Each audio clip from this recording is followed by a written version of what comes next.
السلام عليكم ورحمة الله تعالى وبركاته. بسم الله الرحمن الرحيم. الحمد لله رب العالمين، وصلى الله وسلم وبارك على سيدنا محمد وعلى آله وصحبه وسلم. I'm not muted on. اللهم فقهنا في الدين وعلمنا التأويل وألهمنا رشدنا يا رب العالمين. Alhamdulillah. In these three special sessions, we over the next three classes, we are looking at a very important topic related to Hanafi legal methodology, right? And we're calling these three sessions the Hanafi way, and we're looking at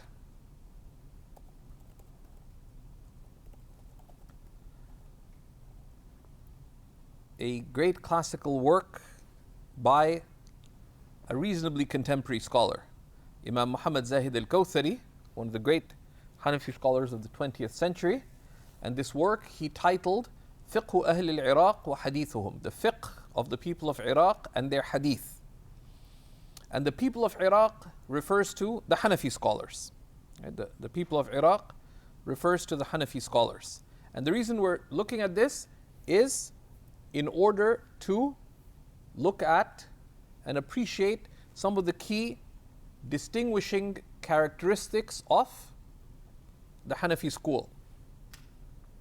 For those of you who have been taking the Usul al-Fiqh classes at level 2, in which we looked at the Mukhtasar al-Manar, this consolidates that understanding. And for those of you who are approaching the elective class at level 2, the Samt al-Usul, which is slightly more detailed and complex than Mukhtasar al-Manar, this will serve as a very useful bridge to see some of the key methodological glances, but also to understand them in their historical basis. And this text and author are very significant. Right? Why? Because this work, Fiqh Ahl al Iraq wa Hadithuhum, is by Imam Muhammad Zahid al-Kawthari, who was born in the year 1297 of the Hijrah and died 1371 of the Hijrah. So he died in the early 1950s. He was the deputy to the Shaykh al-Islam of the Ottoman Empire at the time of its fall.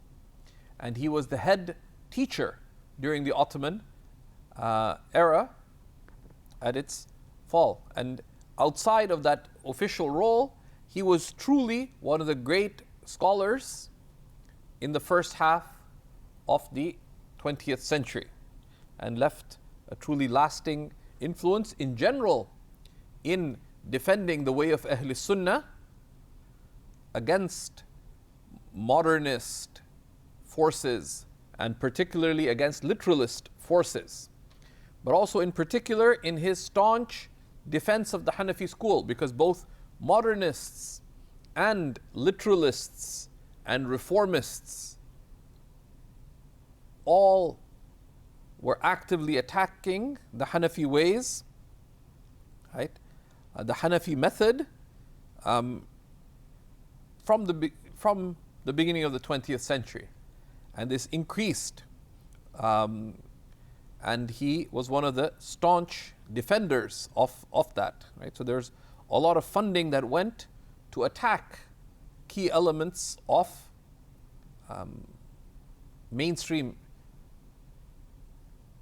Sunni method, mainstream Islamic method, and a big part of that, so some of that had to do with matters of theology. Imam al-Kawthari defended the mainstream method in theology despite all these different tendencies attacking it.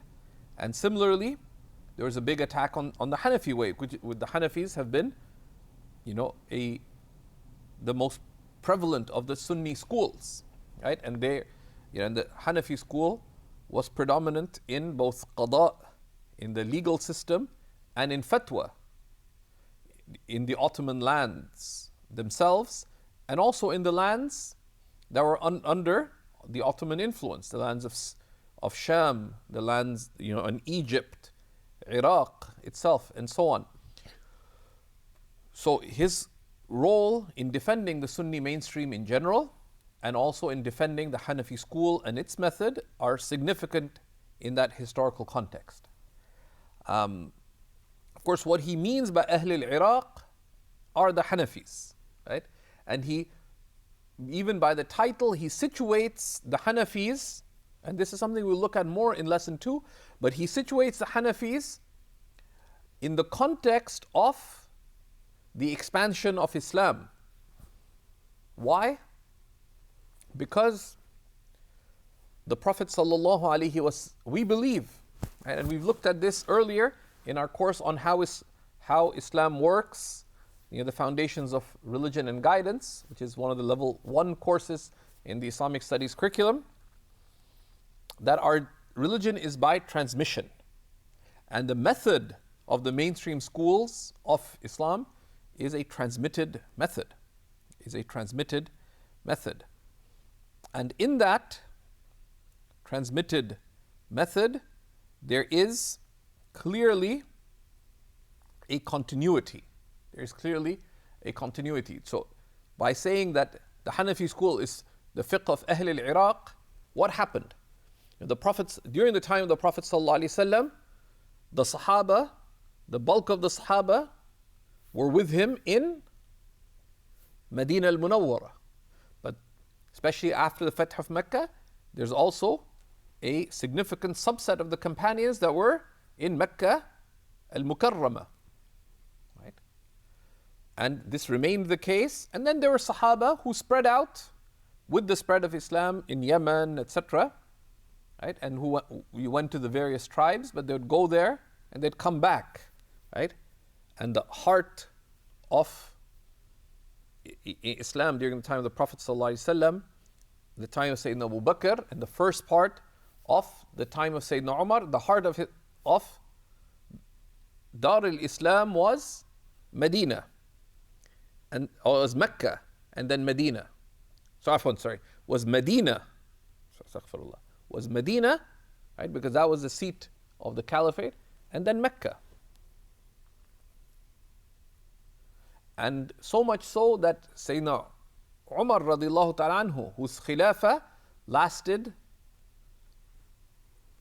far longer than that of Sayyidina Abu Bakr radiallahu ta'ala anhu, in the first phase of his khilafah, he did not permit the companions, the senior companions, to leave Medina.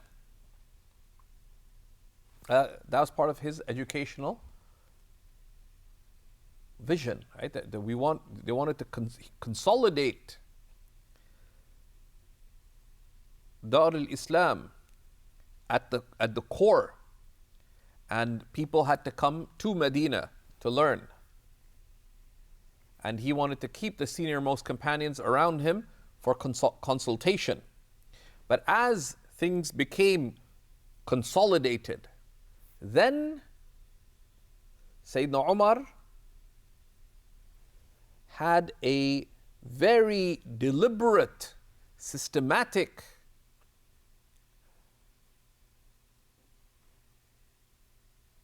plan that he enacted, the details of which we will see in lesson 2, bi'idhnillahi ta'ala, whereby hundreds upon hundreds of companions, including a large proportion of the very senior-most companions, amongst them Abdullah ibn Mas'ud radiallahu ta'ala anhu, and others, systematically were sent to Iraq to expand the religious underpinning, the religious foundation of Islam, so that Medina and Mecca remained great centers of religious learning, but Iraq became another pillar of religious learning. And we'll see the place of Kufa, right, and other cities, Basra, etc., in that role. And that brilliance is stunning, so much so that within a few generations, what was the heartland of Arabic grammar was two cities that flourished under Sayyidina Umar. Right? The two great schools of Arabic language are the Kufans and the Basrans. How was that spark lit? It was Sayyidina Umar's efforts. But during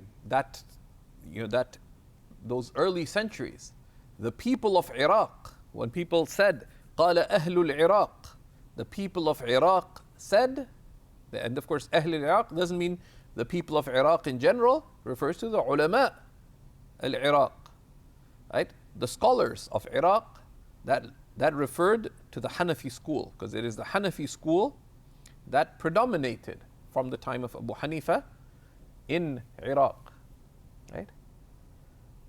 So he's pointing to this continuity, right? The Ahl al-Iraq, who are there? Who are Ahl al-Iraq? They are the Hanafis. And this treatise by Imam al-Kawthari outlines key components of both the legal method and the method in hadith, right? Because of the Hanafis. And the reason highlighting the fiqh method and the hadith method, because much of the details of the legal rulings come from hadith. And the attack of literalists and others objecting to the Hanafis is commonly that you guys follow reason rather than hadith of the Prophet sallallahu alaihi wasallam. Right? Right? So this text, we're going to be looking at key elements, key distinguishing elements of the Hanafi way and method in fiqh and hadith. The purpose here is not to study the details of usul al-fiqh. You do that in a text of usul al-fiqh. Right?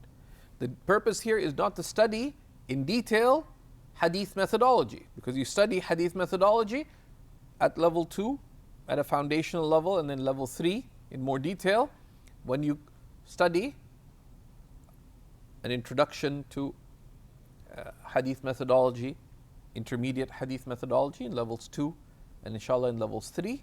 But here's to understand key distinguishing elements of the Hanafi method, so that if you're Hanafi, to appreciate how the school works and some of these key characteristics, to consolidate what you take in usul al-fiqh, but also to see some of the historical context and background as well, bi'idhnillahi ta'ala. So one of the first points of attack, right, and this is where Imam al-Kawthari begins, right?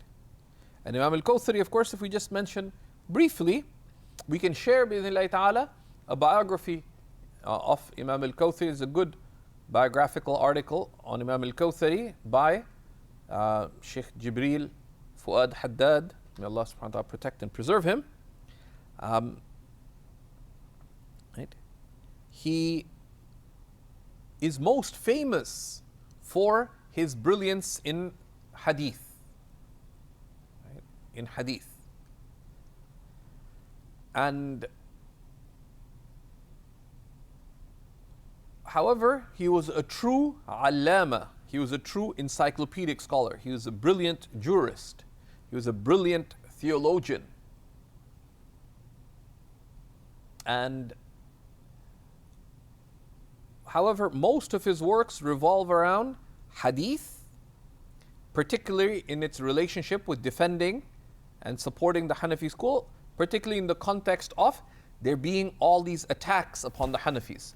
Sometimes students of knowledge, because they don't pay attention to the context of the writings of the scholars, sometimes they wonder, why is Imam al-Kawthari being so angry, right?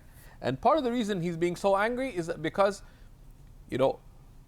many people foolishly or short-sightedly, and also because of instigation from within the house of Islam and from outside the house of Islam, were unwittingly attacking the foundations of mainstream Islam by systematically attacking the Hanafi school at a time when the Muslims have some grave civilizational challenges, right? That the Muslims entered the 20th century with great economic and political weakness, and then the result of which there was a fall of the Ottomans that arose especially after the First World War, and the division of the Muslim lands, and there is not just a political and economic weakness, but as a result, there was a systematic imposition of Western, secular, materialist, atheistic, nationalistic, societal forces to quote unquote modernize the Muslim mind and to cut it off from its religion and its religious tradition and its religious values. But rather than attending to the key civilizational challenges, there's this internal attack that is stirred up that is just as dangerous to undermine. So Imam al-Kawthari is there at the gates telling that, so he is outraged at some of these things.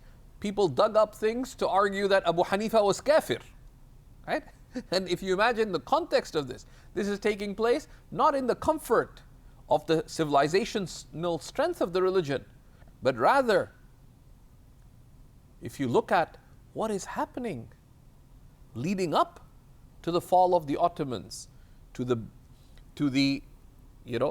and already with so many Muslim lands explicitly colonized, like India or parts of North Africa, and others divided up under the spheres of influence of the Western powers, of the European powers. And the post-colonial phase was, in many cases, more pernicious than the colonial phase.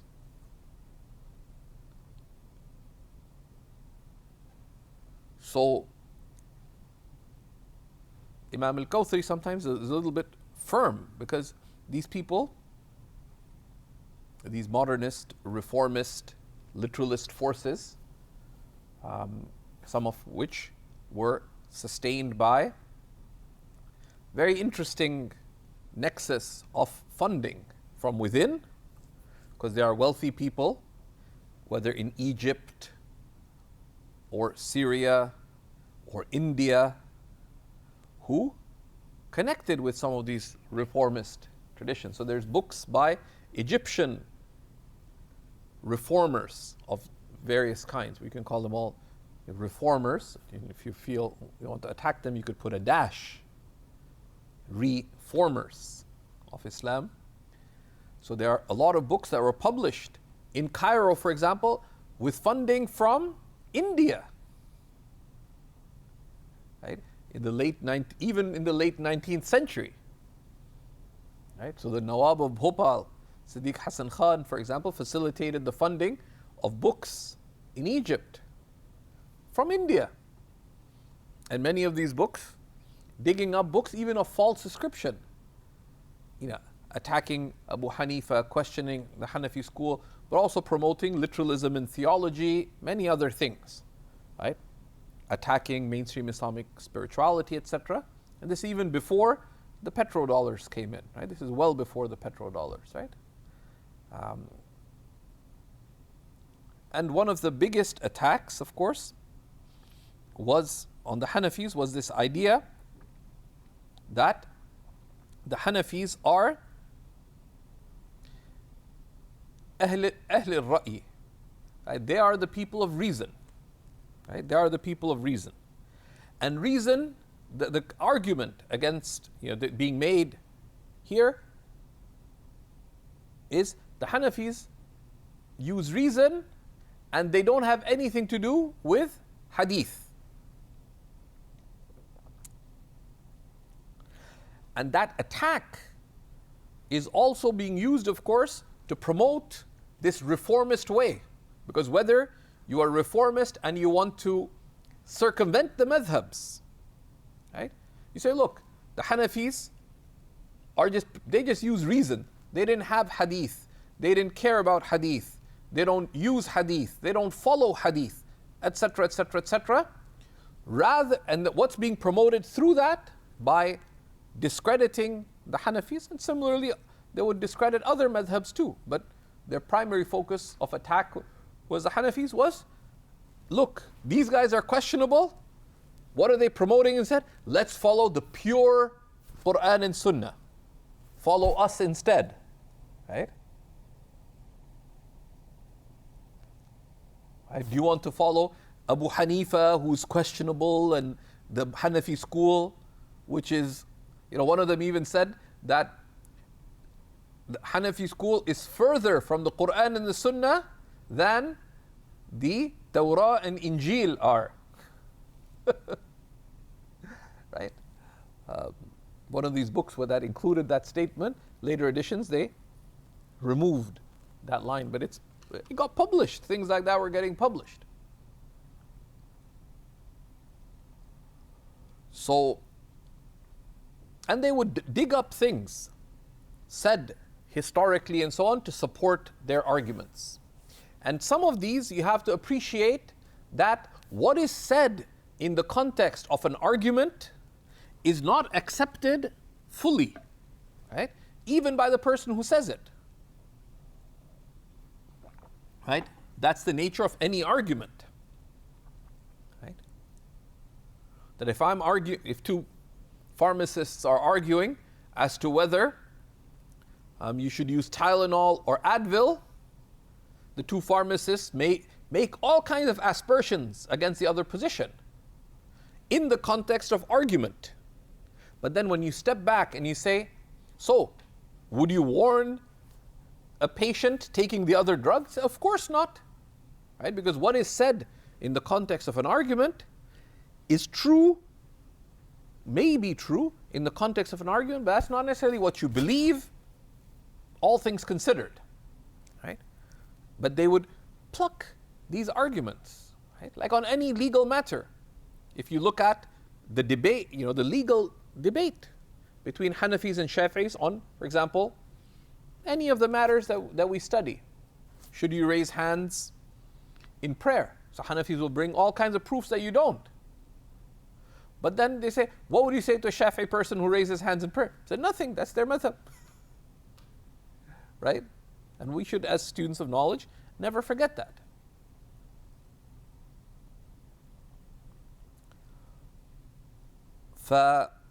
This attack, right, that they're just the people of reason, is a starting point, right, for Imam al-Kawthari. Now, he himself opens his book, right, and sometimes Imam al-Kawthari is having a conversation with his audience in his book. So he gives a background, right, because he reminds, right, that one of the great works that was done, while Imam al-Kawthari was in Egypt, was that a group of Indian scholars worked in very difficult circumstances to edit and publish an important work that previously had been widespread in manuscript form, but they brought it into the age of publication, right? Which is Imam Abdullah ibn Yusuf al-Zayla'i's work, Nasb al-Raya, fi takhrij hadith al-Hidayah. And Nasb al-Raya, in which Imam al-Zayla'i referenced and sourced and provided supporting evidentiary support for the hadiths quoted by Imam al-Marghinani in the Hidayah. It's an important work in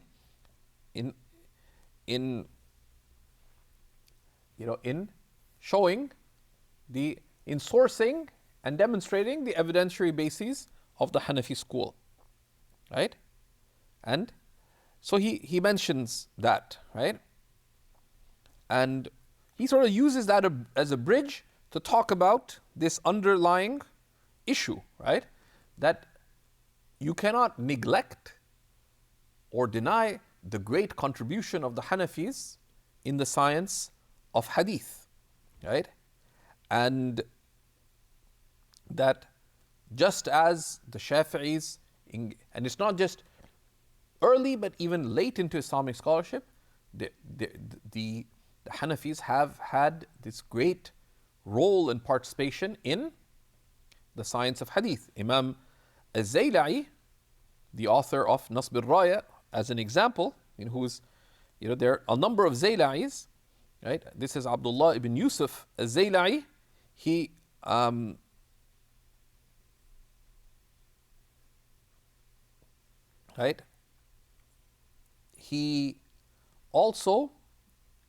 was one of the main teachers of Ibn Hajar al-Asqalani, one of the greatest of the late Imams of the science of hadith, right? And it shows you, a work like Nasb al-Raya shows you the undoubted hadith bases of the Hanafi school, right? And it's no less rich in its evidentiary nuance than similar works in other schools, right? And he cites a number of these in his introduction, right? So from that, we see the context of this issue of reason, right? Reason. And why is he talking about reason? Ra'i. Because a lot of early Muslims attacked Ra'i. Right? A lot of early Muslims attacked Ra'i, including Abu Hanifa, right? Because as the generations passed and as new issues arose, not just legal issues, but theological issues, philosophical issues, and also as people came into Islam from other traditions and the Muslims encountered other civilizational traditions and intellectual traditions, questions arose. And there are those who addressed these legal, theological, philosophical questions from a solid grounding of revelation and inherited, we can call it traditional method, right, of transmitted method. And there's others who took on foreign ways of reasoning, ways foreign to and disconnected from that tradition. So you see Abu Hanifa, for example, saying, Laysa dinu bil ra'i. Religion is not by reason, meaning by reason alone. And famous quote you can find in the works of fiqh, they said, because if religion was merely by reason, I would have given the woman twice the inheritance of a man. And I would have said that you need to wipe on the bottom of the khuf and not the top, because it's the bottom that gets dirty, not the top. And if religion was by reason, Abu Hanifa said to have said, I would say that if you use the toilet, you urinate or defecate, you should make ghusl, because this filth is tangible. Whereas if you ejaculate, you need to just make wudu, because this is, or if you have intercourse, because this is much more subtle, a type of impurity. But he said, but religion is not by, and he mentioned a number of other similar things. But religion isn't by mere opinion, right? So you see criticisms of Ra'i in the early generations. Each of the four Imams, you find extensive attacks on Ra'i. But this attack is not on reason as reason. And it cannot be, right? Because just open the Quran. Does Quran tell you not to reason? That would be absurd, right? أَفَلَا يَعْقِلُونَ, do they not reason? أَفَلَا يَتَفَكَّرُونَ أَفَلَا يَتَدَبَّرُونَ. So many verses.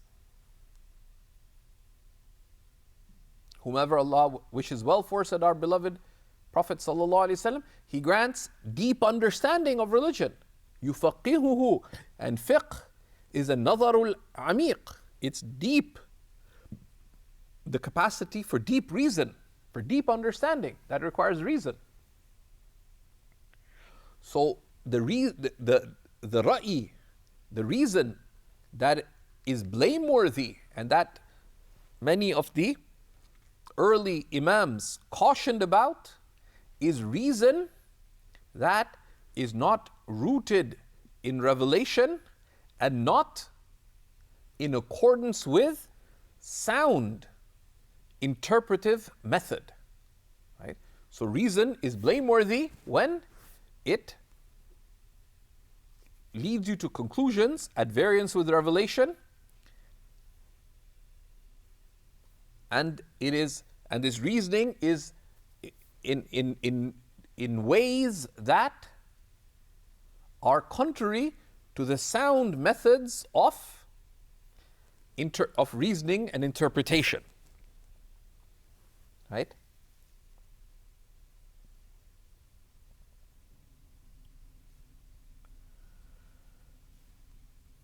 So we have to understand that, right? A similar corollary applies to many of the early Muslims attacking al-kalam, theology, right? Saying that we do not accept the witness of someone who engages in theology, right? That kick out the theologians from the city. All these kinds of quotes. Now, as a student of knowledge, when you say al-kalam, right, there's the al here. What would you assume that it's referring to? What kind of al is this?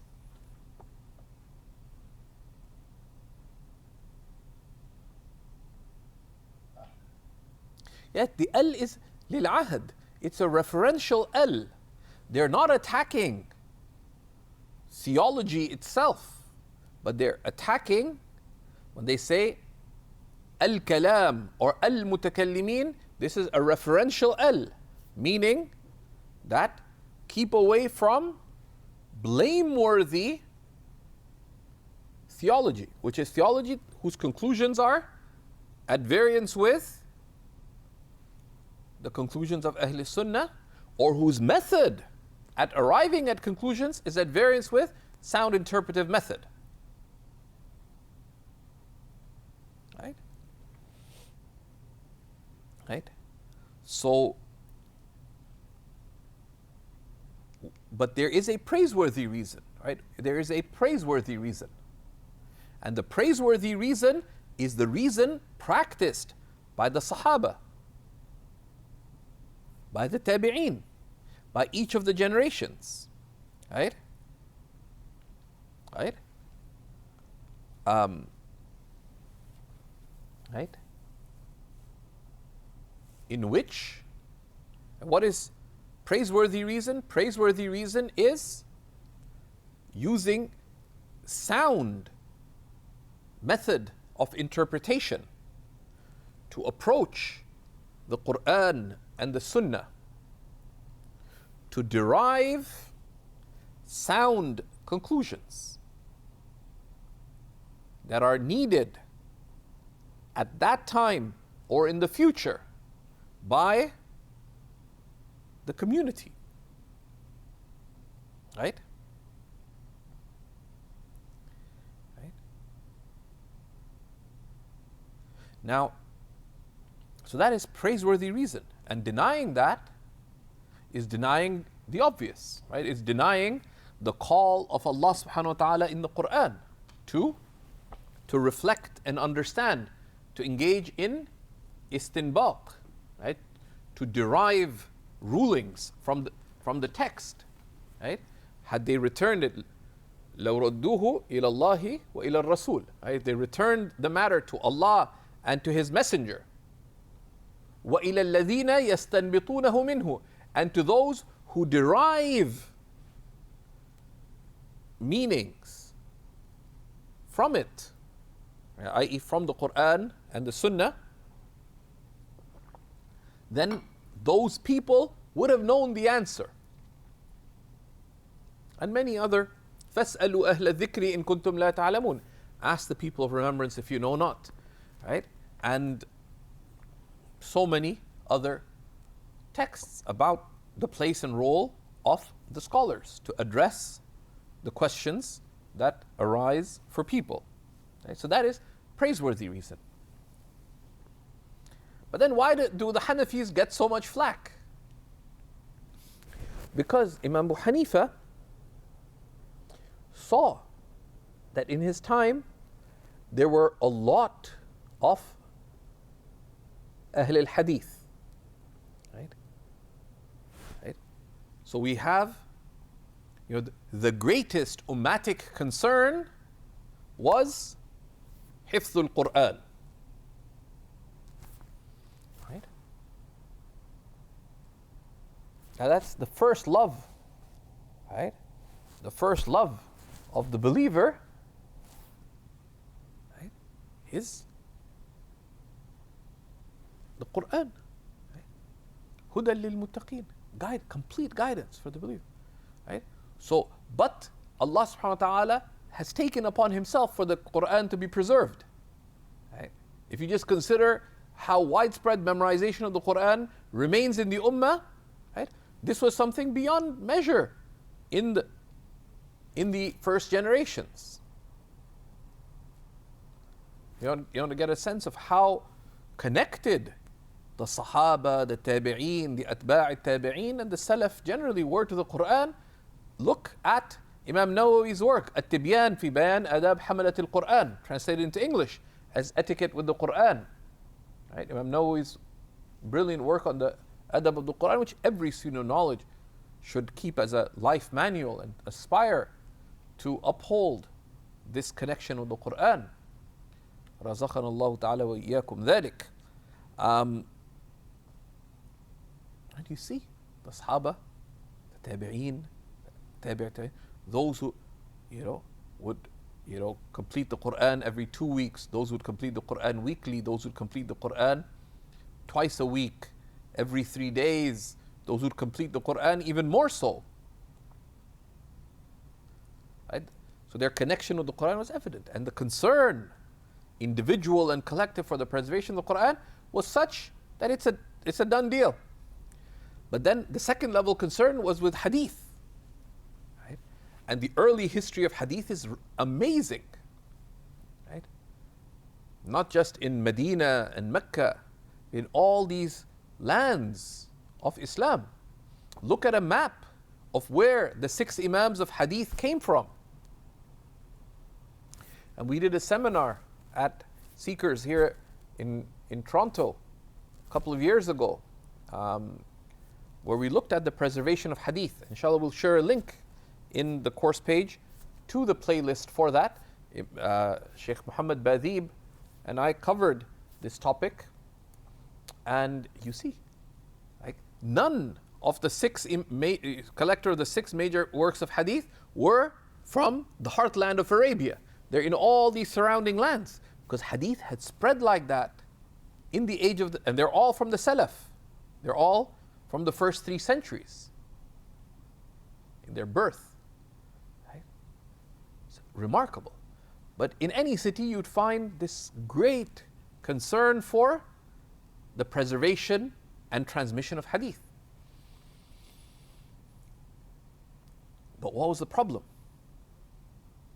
The problem was there as much concern for the systematic understanding and derivation of rulings of guidance?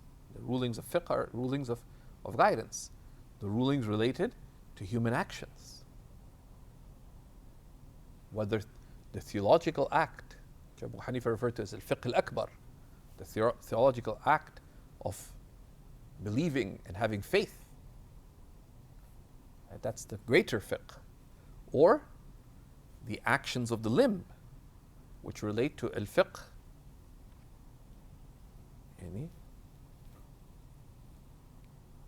in its general sense. Then there's also the same, there's Fiqh al-Qalb, right, which is science of spirituality. Which is why not an accident that many of the great Imams of the Salaf of Tasawwuf were attracted to the way of Abu Hanifa. Right? And so many Bishr al-Hafi and so many others were of his students. Right? Because it's coming from the same concern. But Abu Hanifa's concern was, all these people are transmitting hadith, but who is there concerned with understanding it? So at any given time, the majalis of Abu Hanifa, and he would have, we'll look at their description next lesson, but there would be large but limited numbers of dedicated students in the classes of Abu Hanifa. But 10, 20 times that number in the gatherings of hadith. Because hadith, at one sense, is easy. One person transmits, the other receives. Right? They write it down, they memorize it, they transmit. Through their memorization, dabt al-sadr, and by confirming that understanding by dabt al-kitaba. But the dabt al-sadr, the memorization, was the most important means. That's less difficult than being trained in how to derive meanings and understand meanings from the primary text. And that was the concern of Abu Hanifa. But that, of course, drew an alarm from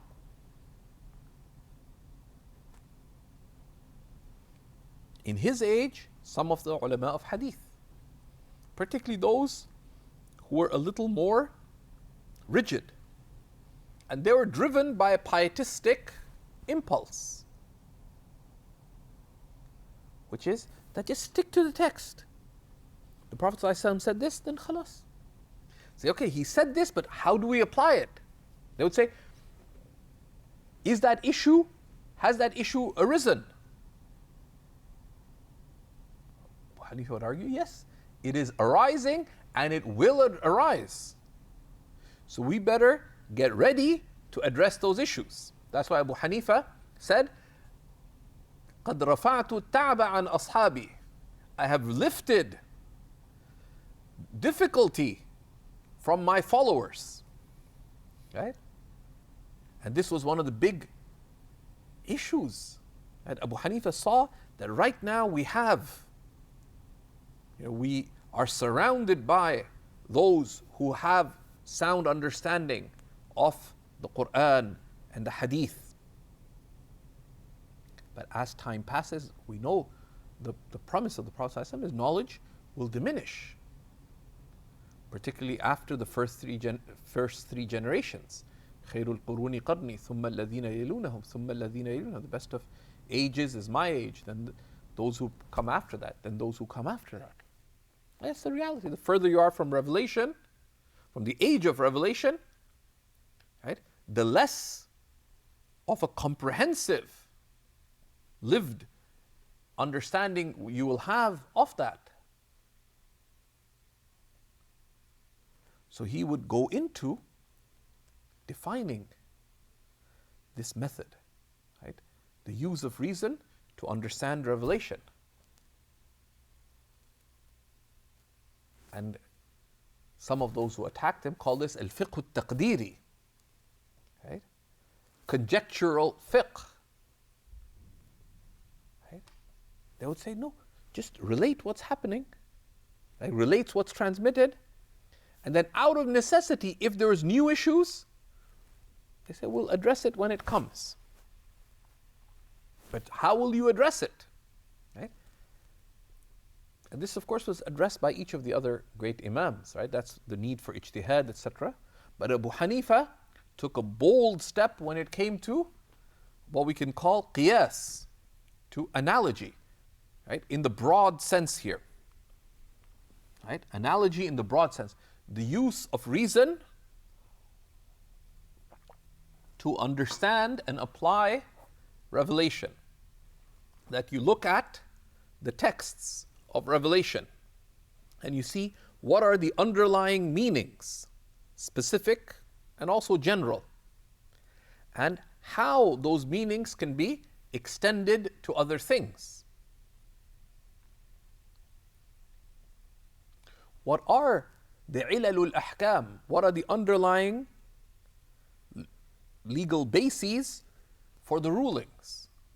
In this body of texts, do we see common shared meanings that we can take as a rational framework to understand what the lawgiver seeks from us? Particularly if you approach it from the reality that, and this is of the distinguishing characteristics of Imam Abu Hanifa's understanding of the nature of the divine, that the lawgiver is wise, ash-shari'u hakim, ya'muru bil-adli wal-ihsan. He commands to what is just and virtuous. So this got some of the traditionalists very nervous. In his time, after his time, right? So in the generation after him, Imam al-Bukhari, throughout his Sahih, is attacking the Hanafi school. Right? In many issues, the issue comes up throughout the Sahih of Imam al-Bukhari, بعض الناس, some people. And who does some people refer to? Abu Hanifa and the Hanafi school. So there's a number of Hanafi authors, amongst the last of whom is Shaykh Allama Abdul Ghani al-Maydani, who wrote treatises responding to the objections of Imam al-Bukhari on his objections to some people, which is Imam Abu Hanifa. Right? Imam Abu Hanifa is the only Imam of the four Imams who has a chapter dedicated against him in a major book of hadith. Imam Ibn Abi Shaybah, who was one of the teachers of Imam al-Bukhari, in his great work al-Musannaf, which ironically, of course, is one of the great references for the Hanafi school, for its evidences, because much more so than the Shafi'is or the Hanbalis in particular, the Hanafis take the opinions and actions of the companions as evidentiary basis. So a work like the Musannaf of Ibn Abi Shaybah, which has one of the great sources of transmission of the opinions and actions and judgments of the Sahaba and also of many of the Tabi'een. But he has a chapter towards the end of the book, Kitab al-Raddi ala Abi Hanifa, where there's issues where he felt that Abu Hanifa was following reason rather than specific texts. Of course, Imam al-Kawthari has a brilliant response to that, because that work was, although just part of the Musannaf, was published, right? Just on its own, from the Musannaf of Ibn Shaybah. Look, Ibn Abi Shaybah attacked Abu Hanifa. He's objecting to him on some points, all of which have been dealt with historically. So, this application of qiyas, right? This application of qiyas got people worried. There's of course others who are using reason outside what we can call the Sunni framework, the framework of Ahl Sunnah, right? In Iraq and elsewhere. And these were, the various sects and so on. But they didn't, legally, people weren't able to make claims like they were able to make theologically, right? So there was, at that time and after, a lot more argument in theological matters outside of the Sunni mainstream than there was on legal matters. Why? Because legal matters are a lot more tangible and the evidence is very much textual. So you see less scope for wild positions in legal matters. So this aspect of Imam Abu Hanifa's use of qiyas, right, at two levels, right? One is that the use of legal analogy itself, qiyas, right, which no one would dispute. Within Ahl Sunnah, no one would dispute, right? And in the times of the Salaf, of the early Muslims, no one but some very aberrant individuals negated qiyas, right? Right? Right? Amongst them, a man named al-Nadham, right? Abu Ishaq, Ibrahim ibn Sayyar al-Nadham, right? And he was influenced by some sects and so on, and was a very confused individual, to be honest. But this was an aberrant position. And then some literalists came much later, right? And a minority of literalists. These are the Zahiriyya, legal literalists. And this was other than the Ahl al-Hadith. Most of the Ahl al-Hadith affirmed analogy, right? That legal analogy as one of the sources of evidence, they accepted it. That you look at what's established by the text, you find the underlying legal cause, and you apply it. You apply it to a new issue, right? Imam Malik recognized this, Imam Shafi'i recognized this, Imam Ahmad recognized this.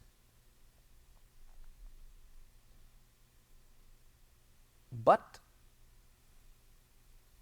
Imam Abu Hanifa applied qiyas more rigorously. How? That you don't just wait when an issue arises and then go and look for an analogous primary text. But let's look at the Quran as a whole. Let's look at the Sunnah as a whole and sort of squeeze out, so to speak, and derive what are the underlying causes of your underlying ilal, underlying legal causes under the issues. And then in doing so, do we find general principles established across the spheres of the textual evidence, right? And that's a scope that Abu Hanifa engaged in, affirming general principles of law. Because throughout the Quran and its guidance and the rulings there, throughout the Sunnah, you find common underlying principles. And these, if considered encompassingly, right, this is what we can call the Qawa'id al-Amma, right? These constitute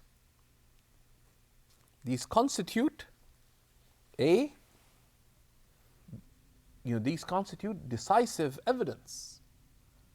Right? This is one of the great insights of Abu Hanifa, that the textual evidence for something is not just the specific text that relates to it, but what does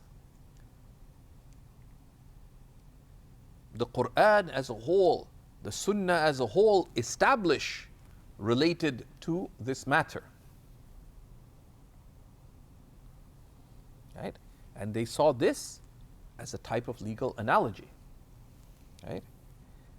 And they saw much precedence for this from the practice of, from the understandings of the Sahaba.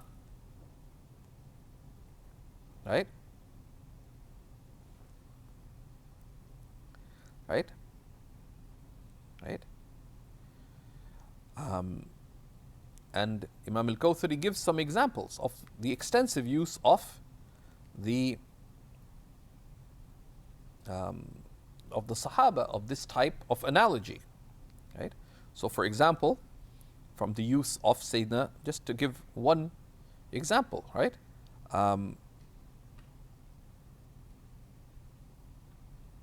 Sayyidina Umar ibn al-Khattab radiyallahu ta'ala anhu, right? Right? Right? Who,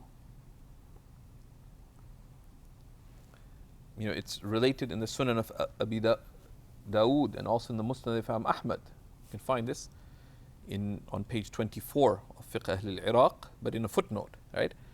That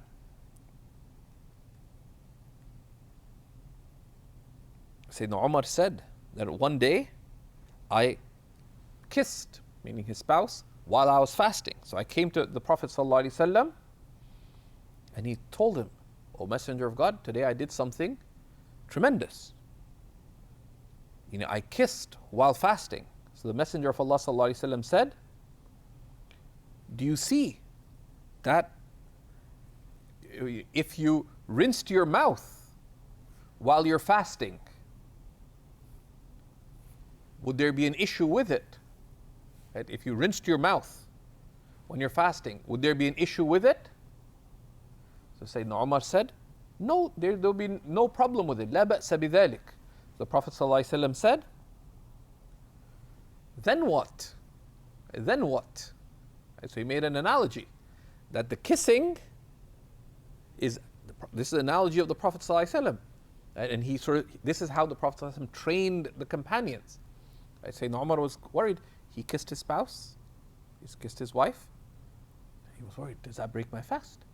So he went to the Prophet ﷺ. The Prophet ﷺ used this analogy that were you to rinse your mouth, madmada, while fasting, what would the consequence be? Ara'ayt. And he's telling him to use his ra'i, to reason. He said there would be no issue with it.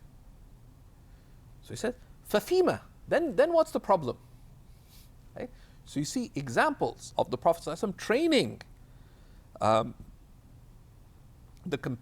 his companions in legal reasoning. Right? And there are many, many other examples, right? In this, right? And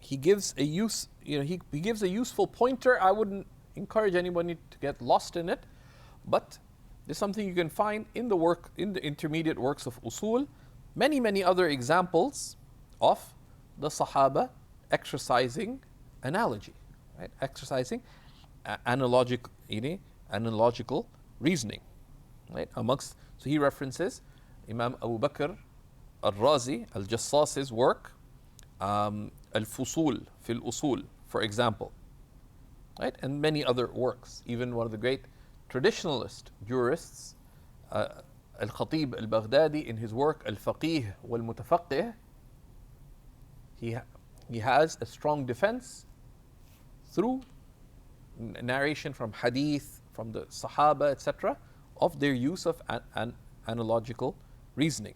Right? So they did this. But Imam Hanifa saw there's a need to extensively engage in it. And you see that, and we'll see many other examples of that coming up. Right? But this systematic application of analogy is something that got some traditionalists very worried, because they felt that you only need to address an issue if it arises. Abu Hanifa, in his foresight, saw no, so many issues are arising and knowledge is diminishing that if we don't systematize this and lay down these foundations, we're going to be stuck. We're going to be stuck.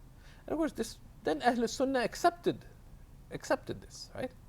As even the other schools, right?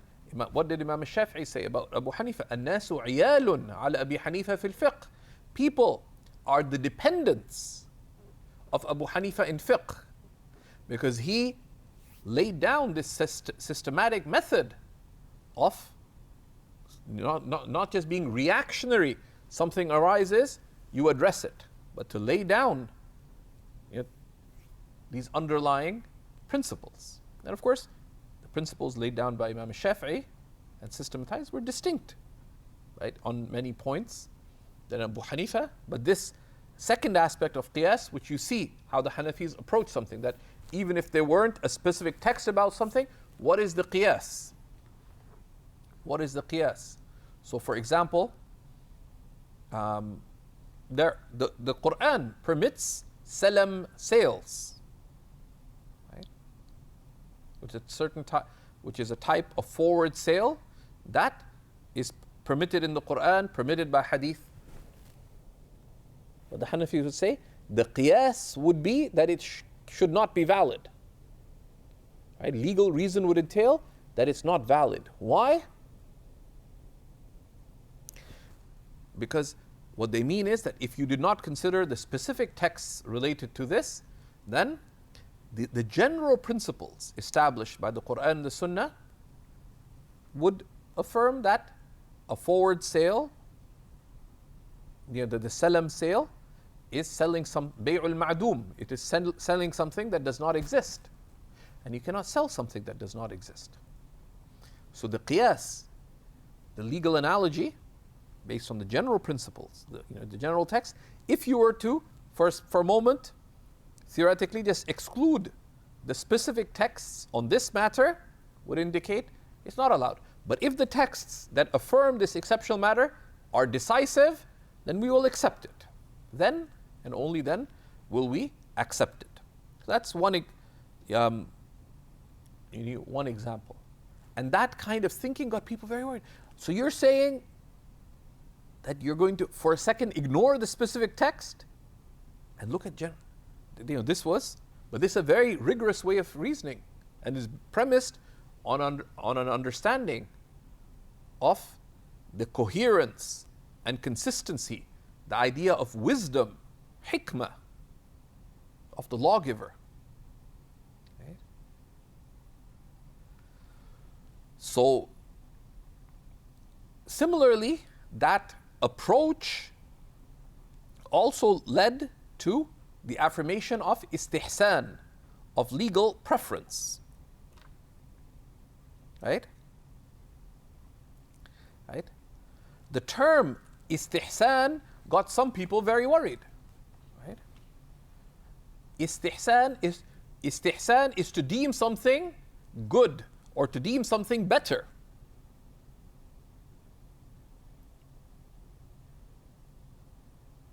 So if understood negatively, you could think that, okay, you're saying that principled reason from the primary text would lead you to one conclusion, but you preferred something else. Right? And if you're following in Imam al-Kawthari's work, you could put a note here. This is discussed on page 27. Right? That are you saying that the jurists can just choose whatever opinion seems better for them?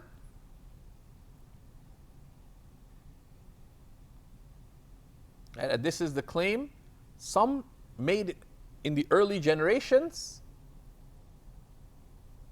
but even they retracted this, right? Because you see cognates of what the Hanafis considered istihsan, similar methodological principles in the other schools, with their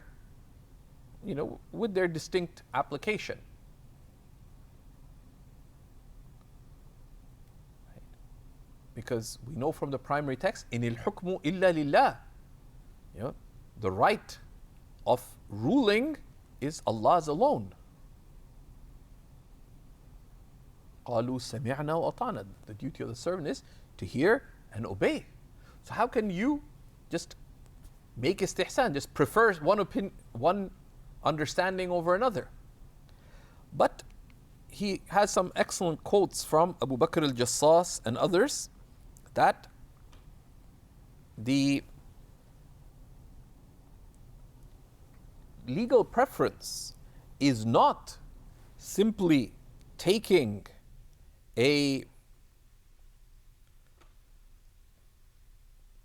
choosing whatever you prefer on an issue, right? And this is, of course, one of the dead and buried schools of Islamic law that was attempted to be resurrected in the 20th century was that of Ibn Hazm. Right? Ibn Hazm arose in Muslim Spain, and he was a brilliant man and did great service to the religion. So we're not, saying anything negative about him. He was a great scholar and did some great service, but his legal method was aberrant. He built his scholarship on a dead school, which had already died out largely, which was the school of Imam Dawood al-Zahiri, the literalist school. Imam Dawood al-Zahiri had left the school of Imam al-Shafi'i, and he negated the use of analogy, and he had other unique ways. So this was resurrected and exaggeratedly developed by Imam Ibn Hazm. And he was a brilliant mind.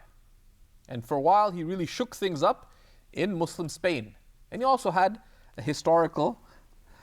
some very interesting historical roles in Muslim Spain. But it didn't last long. And his works in both fiqh and usul are brilliant, but idiosyncratic, right? And aberrant. The ulama would refer to it because sometimes he has brilliant reasoning in there and brilliant analysis of issues. And he has some aberrant approaches. So the ulama took these things with balance and said, but it's not for the common person, even the common student, to get involved with. But this was revived as part of this reformist thing. They were looking at what can we dig up in Islamic history that supports the reform of Islam, that which can get us away from what they felt was the constriction of the madhabs and this and that and this mainstream encapsulation. So they found Ibn Hazm with his attacks on the four schools and so on very convenient.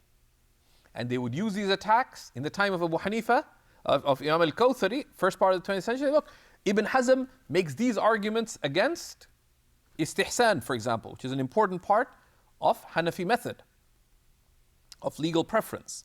And he said, istihsan is just choose whatever you wish. Right? But that presentation of istihsan, of legal preference, is not what anybody affirmed. Right? Right? But rather,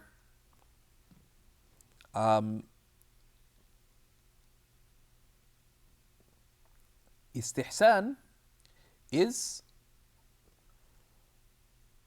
merely the leaving of the most obvious line of legal reasoning for a second line of legal reasoning that is stronger given secondary considerations. Right? Right?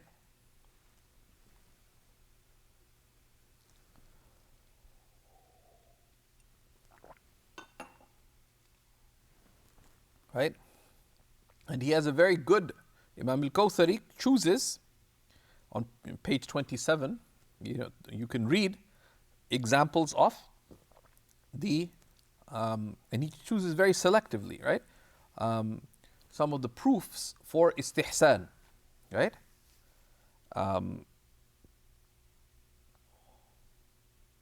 And one of the proofs that Imam al-Jassas uses is from the Quran itself, right? From Surah Al-Zumar, verses 17 and 18, where Allah subhanahu wa ta'ala says, right? فَبَشِّرْ عِبَادِ فَبَشِّرْ عِبَادِي فَبَشِّرْ عِبَادِي الَّذِينَ يَسْتَمِعُونَ الْقَوْلَ فَيَتَّبِعُونَ أَحْسَنَهُ. So give glad tidings to my servants, those who, when they hear a statement, they follow the best of it.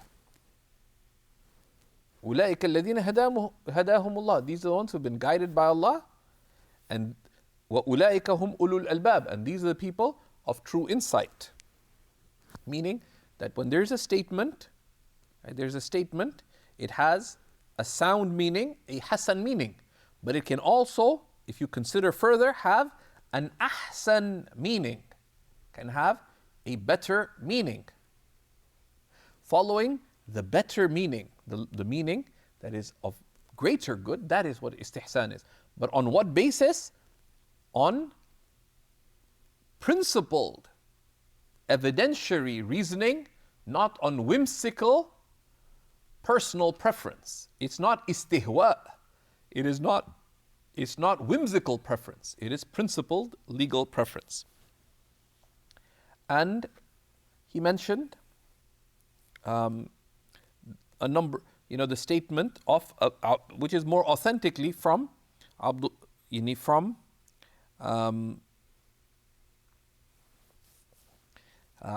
ibn Mas'ud, right? From Abdullah ibn Mas'ud, as mentioned by Imam Ahmad in his Musnad, and others. Right? Some ascribe it to the Prophet sallallahu alaihi wasallam, but it's more authentically the words of Abdullah ibn Mas'ud, that whatever the Muslims deem good is good with Allah, and whatever the Muslims deem bad is bad with Allah. And what the Muslims deem good, meaning what they deem the understanding that the Muslims, meaning the scholars of the Muslims, deem good, i.e., to deem to be most in accordance with the principles of what has come from Allah and His Messenger, that is good. But this is a principled legal judgment, right? And he goes into other, explanations, right, of this, right? And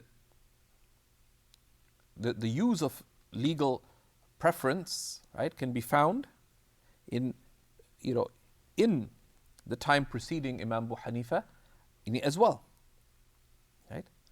And this use of legal preference, right, is necessitated by the lawgiver anyways in addressing many things that the lawgiver, that Allah and His Messenger have not specified to begin with, right?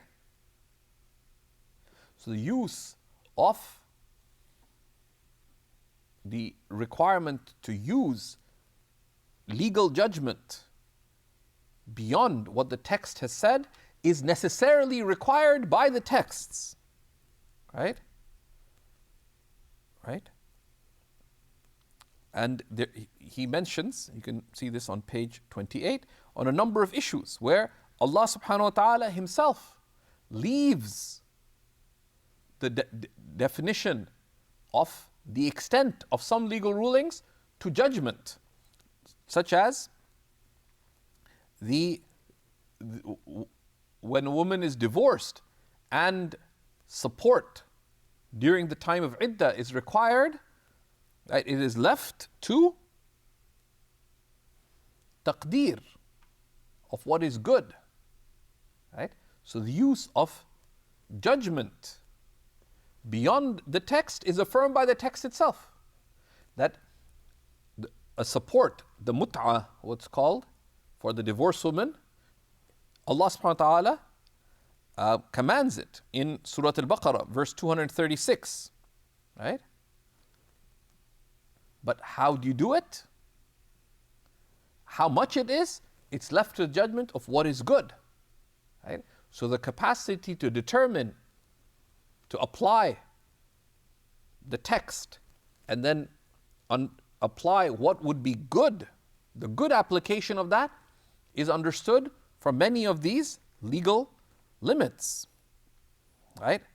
And likewise, how women are to be like how husbands are responsible for supporting their wives, right? And the idea of that the child, the one whose wife has had a child, he has to support the mother and the child bil ma'roof, in a manner that is good, right? Again, Surah Al-Baqarah, verse 233.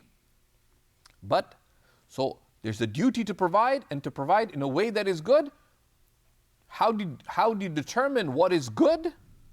That's left to judgment. And there's many other evidences that, there is, there's a legal command, but it's how you apply it and what you are able, the reason is able to affirm what will be good. And istihsan is just a corollary of that. And he gives many other examples as well of many of the limits of the Sharia, right? Right? So this specifying what is good by the use of reason to come to the conclusion that is superior, this is the broader usage of istihsan according to the Hanafis, right?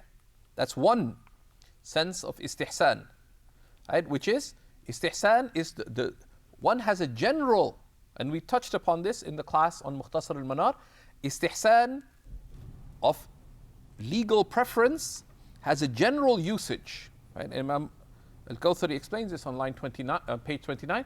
One general sense of istihsan is the mujtahid to use his reasoning to determine the best interpretation of a text,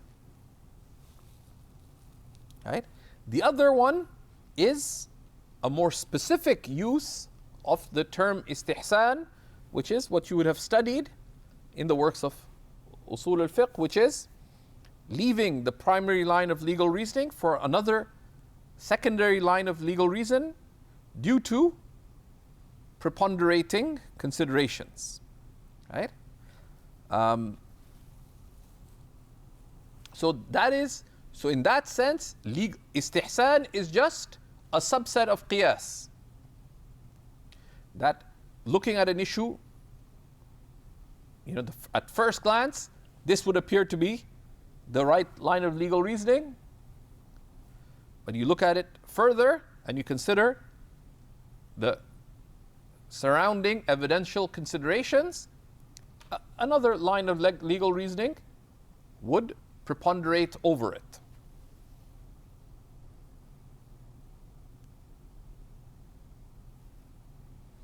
And we saw when you see many examples of that.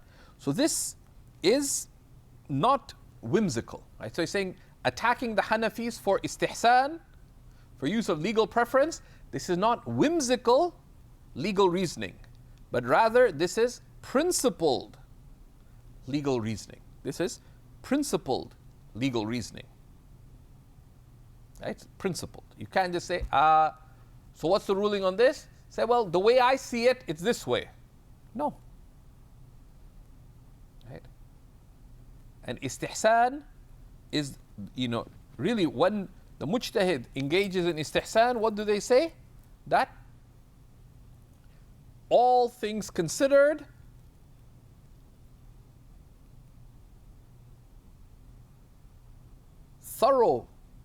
a thorough legal reasoning would entail that the answer close, objectively closest to what Allah deems good in this matter is as follows. Giving not just the obvious line of legal reasoning, but all things considered. All things, the relevant legal considerations considered together. And that could be on the basis of text, the various ways that istihsan is applied. Right? So it is not just the jurist's personal preference, but it is their principled application of reason to consider the relevant related circumstances, that what is closest to, because when the faqih gives a ruling, what are they saying? That by exercising, the mujtahid, ijtihad is badlul wus'a, that if I apply, and then of course, if the mujtahid applies their legal skill to its utmost, that this is the ruling of Allah in this matter. Right? So it has nothing to do with whim, hawa. Imam al-Kawthari also explains that what's related from Imam Shafi'i, that he said, "Man istahsana faqad sharra'a," that someone who engages in legal preference has legislated for themselves. Now that again, simple solution. Imam Shafi'i is either is criticizing those who engage in whimsical legal preference, or he is debating the Hanafis on the scope of the use of istihsan.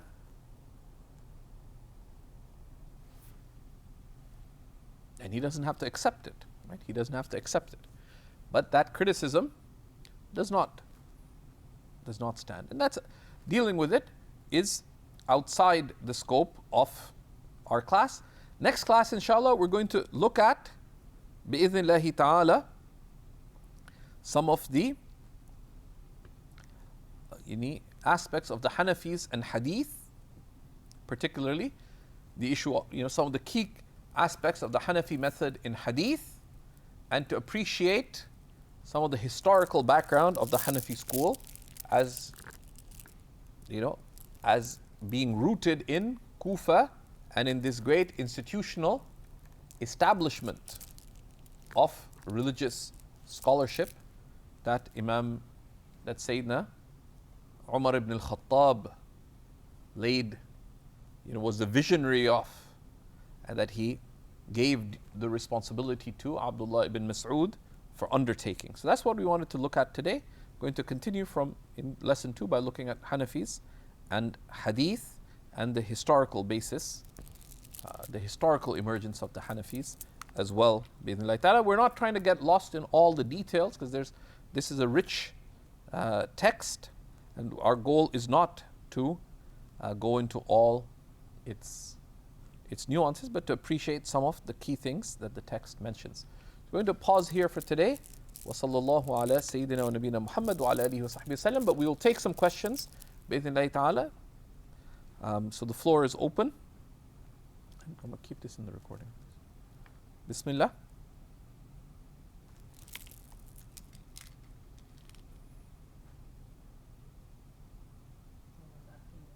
Why did Imam Shafi'i reject istihsan as a source of deriving rulings in the usul?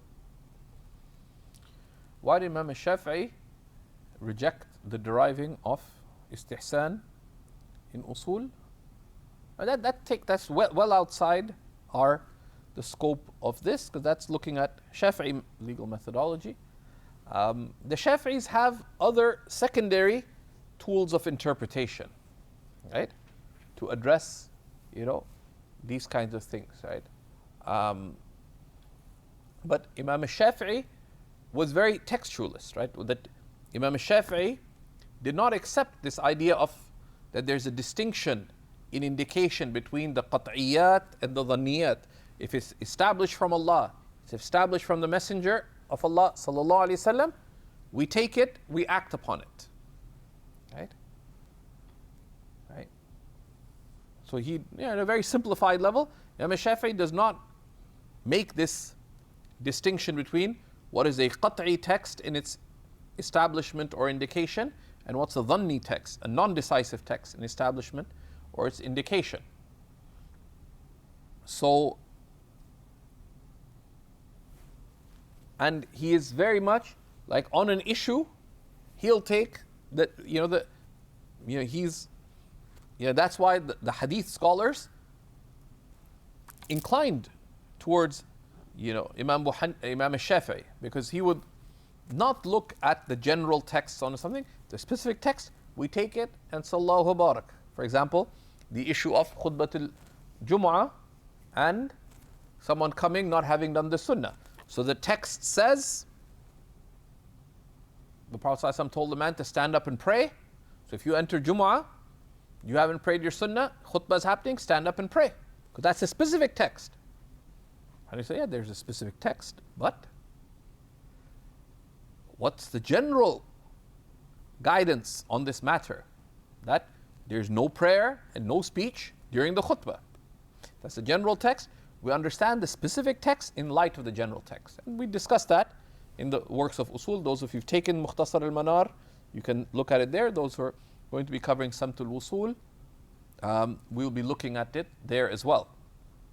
Right? Of how the Hanafis put the qat'i and the dhanni together. We have some explanations of this on seekers about why.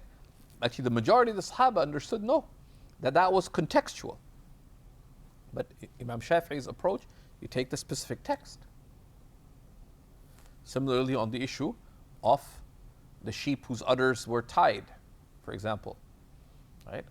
The hadith says that if someone sold a sheep with bloated udders, right, that you refund it and give a bowl of dates.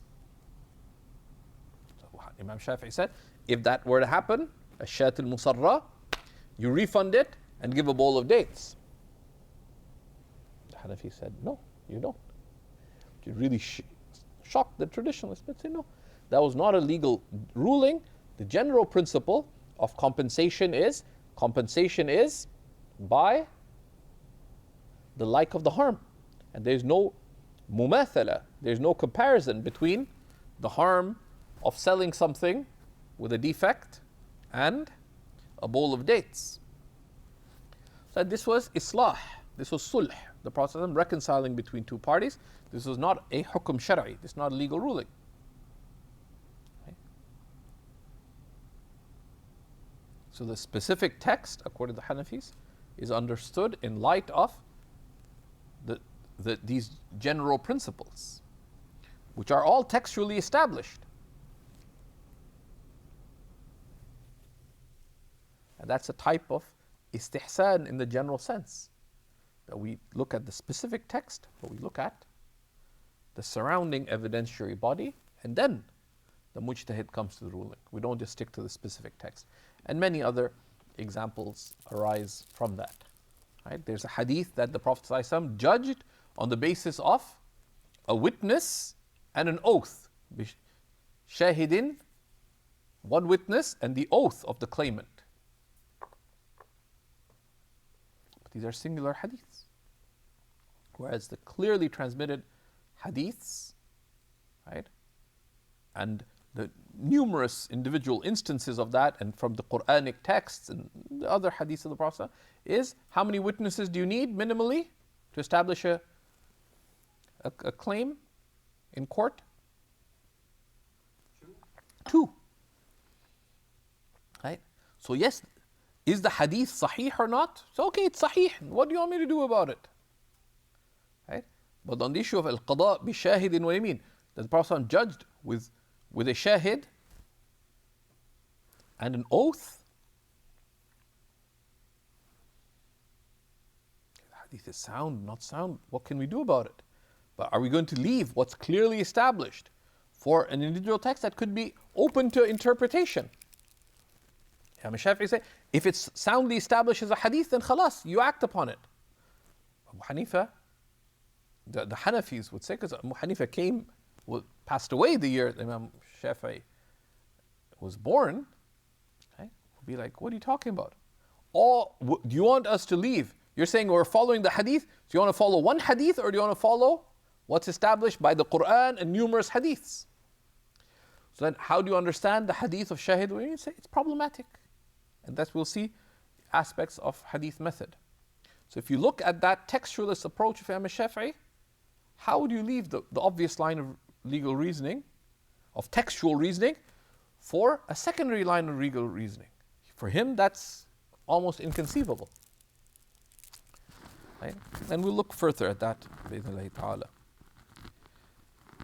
وصلى الله على سيدنا ونبينا محمد وعلى آله وصحبه وسلم.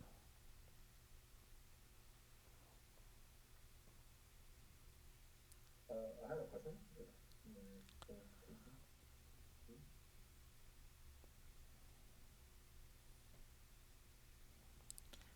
Go ahead. How do the traditional Hadithum, how do they view Imam al-Tahawi, given his status in the Muslim? Okay, Imam al-Tahawi, no, his rank in the science of hadith is very high. The problem with Imam al-Tahawi is that he is a muhaddith faqih. Like he's a hadith scholar who's a faqih. So in all his books, his major works in hadith, Sharh Ma'ani al-Athar, and especially Sharh Mushkil al-Athar, his two greatest books in hadith, both of them, Sharh Ma'ani al-Athar, in which even the title indicates it, right? That it's a book of hadith, but he is explaining their meanings as well. So, though the hadiths in it are, as the muhaddithin would say, the hadiths in it are at the level of the hadiths in the works of Sunan, etc. It's a major work of hadith, but for the hadith scholars, it's foreign to their skill, right? It's foreign to their trade. Why? Because the muhaddithin, part of it out of their piety. And there's a reality, the sort of the pietistic nature of the muhaddithin, which is very noble. Very noble. That we just transmit. Our role is just to transmit. Great. But that pietistic concern had its consequences, right? That otherwise great work of hadith, but the amount of fiqh in it scared them. So what are you going to do with all of this? Especially when they disagreed with Imam Tahawi's conclusions to begin with. Right? Right? So you see that in Sharh, even the title, Sharh Ma'ani al-Athar, an explanation of the meanings of the Athar. That's the more hadithi work, right? The other work, Sharh Mushkil al-Athar, an explanation of what is problematic in the Athar, which he looks in depth at the apparently conflicting texts and reconciles them, right? But that's very much a Hanafi text. So the muhaddithin, who due to their focus and their context and their pietistic impulse, and that aligning more closely with Imam al-Shafi'i, the hadith scholars, the major hadith scholars, whose works predominated and so on, including the authors of all six schools, they were proto-Shafi'is, right? They're close. They're either explicitly Shafi'i or were closer to that, because Imam al-Shafi'i's way align more closely with that cautious, pietistic, we will stick to the texts method, right? Which is why a lot of the foundations of the method of Ahl al-Hadith and of the Hadith sciences as defined by Ahl al-Hadith comes from Imam al-Shafi'i. There's a good case that the first systematic elucidation of the explicit elucidation of hadith methodology, according to the methodology of the muhaddithin, was by Imam al-Shafi'i in his right, in his risala, sorry, in usul al-fiqh.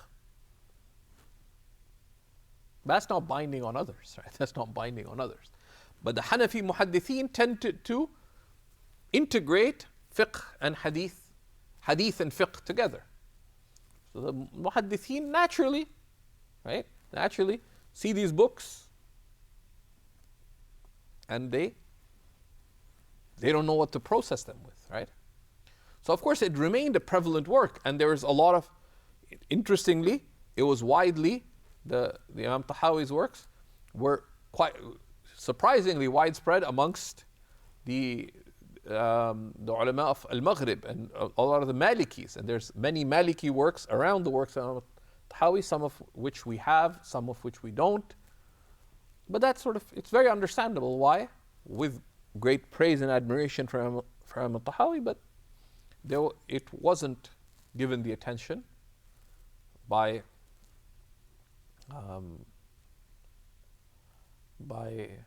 the muhaddithin that you would have could have otherwise expected.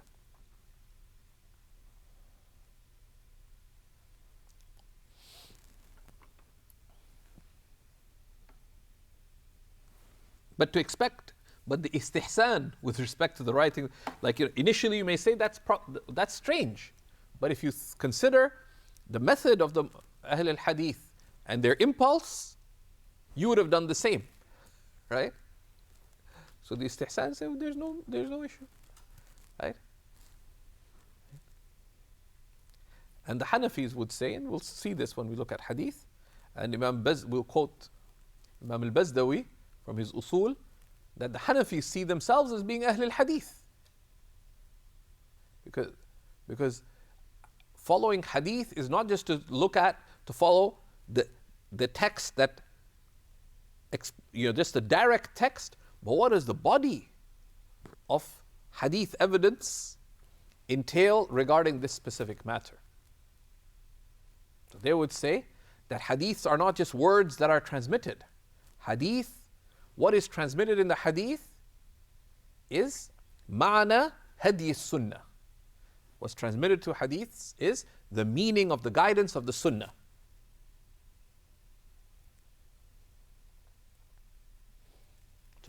So the Hanafi usulis would say that, okay, you guys follow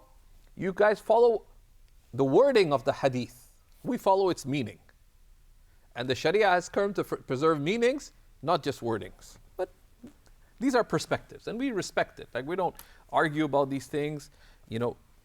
When the house is burning, you don't worry about which bedroom has better windows. Right? You save the house, right? And there's priorities in our time. Our age is not the age of disputing about the legal method of Ahl Sunnah. It's calling people, learn any one of the ways of Ahl Sunnah, defend the way of Ahl Sunnah as a whole, follow your madhab with conviction. This is not the age of debate and argument from within, but rather it's a time to build and support the edifice of Ahl Sunnah, and to spread people's connection to the way of the Prophet ﷺ in any of its sound understanding. So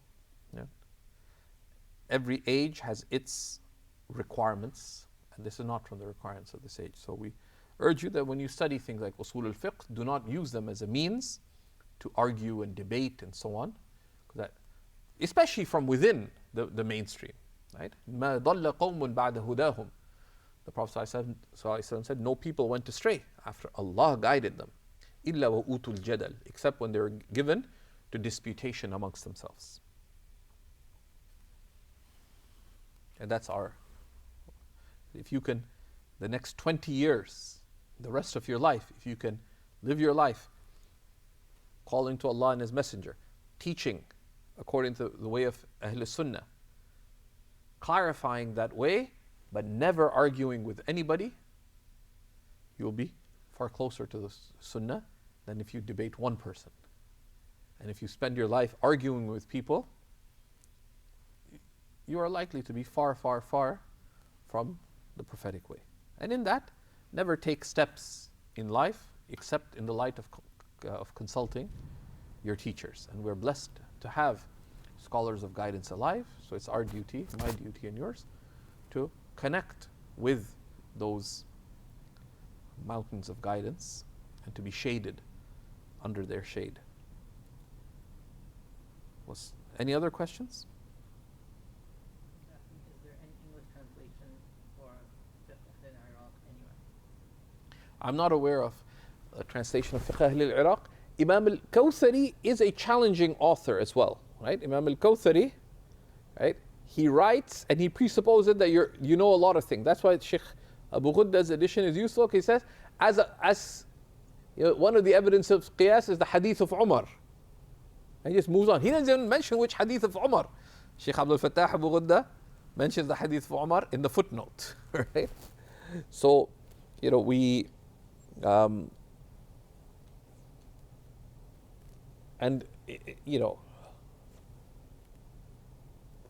so if someone did a translation of a work like this, it would have to be done properly, right? And not just hastily just slop something together. It would have to be what Sheikh Nuh Keller refers to as a workmanlike translation. It has to be a translation and interpretation, so that a concerned reader is given the background explanation that makes the intent and purpose of the author clear to the reader.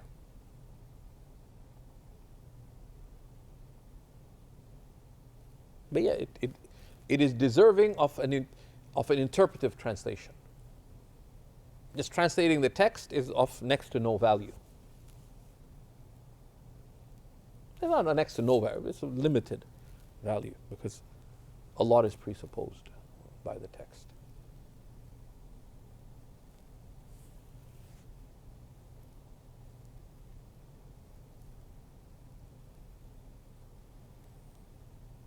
Any other questions, inshallah? Why do we find that Imam al-Jassas is oftentimes referenced by the Malikis? Ask the Malikis.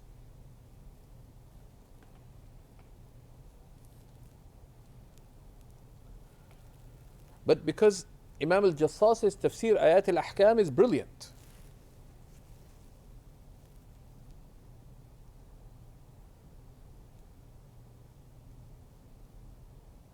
As a purely legal tafsir of the ayat al-ahkam, nothing compares to Abu Bakr al-Jassas and Qadi Abu Bakr ibn al-Arabi.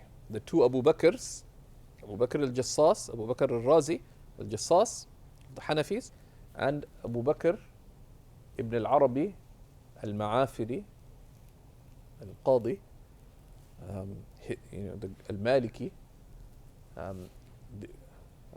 their tafasir ayat al-ahkam as tafasir purely of ayat al-ahkam. Of course, Imam al-Qurtubi's work tafsir is called al-Jami' fi bayan al-ahkam, but it's not just a tafsir of ayat al-ahkam, right? Here he looks at hukum in the sense of what is the guidance that can be derived from the Quran. It's one of the great tafsir of Islam, the tafsir of Imam al-Qurtubi, but it's not a merely legal tafsir.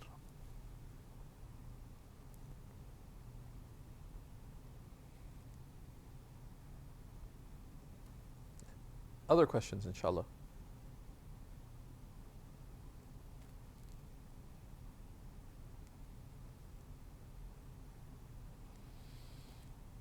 So inshallah, as we'll on the course page we will share bi'idhnillahi ta'ala the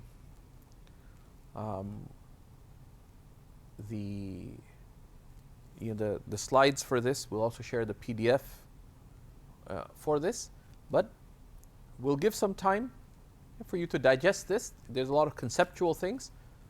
Inshallah, all the questions that you have related to this, we're at your service bi'idhnillahi ta'ala to ask, and don't hesitate, right? Sayyidina Ali ibn Abi Talib karramallahu ta'ala wajhah said, ask, because four people benefit from the questions: the questioner, the one asking, as-sa'il. Number two, al-mas'ul, the one who's asked, right? Third, someone who's, someone else who's actively listening.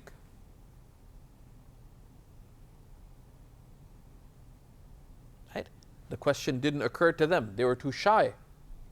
So they will benefit. The other listener will benefit. And the four is the onlooker. Someone who wasn't really listening, right? So they're sitting in, right? Ghain discovered that Sidi Jacob is attending this class. He's like, let me see what this Jacob guy is up to. So he shows up to the class. He's not really listening. He wants to see what's Jacob up to. But the question may benefit the guy who's just listening. He's not in the class, but they're just kind of like idling there. Sometimes questions bring out meanings that the lesson itself doesn't. And it may open a door for them to benefit. And that's why they say miftahul ilm as-su'al. The key to knowledge is asking. Right? And which is why there's a number of you who consistently ask questions, and sometimes that can be a little tough in insisting that questions be sharp and precise and whatever, but it's deeply, deeply appreciated, right? Teachers rejoice more at a good question than they rejoice at most things in life.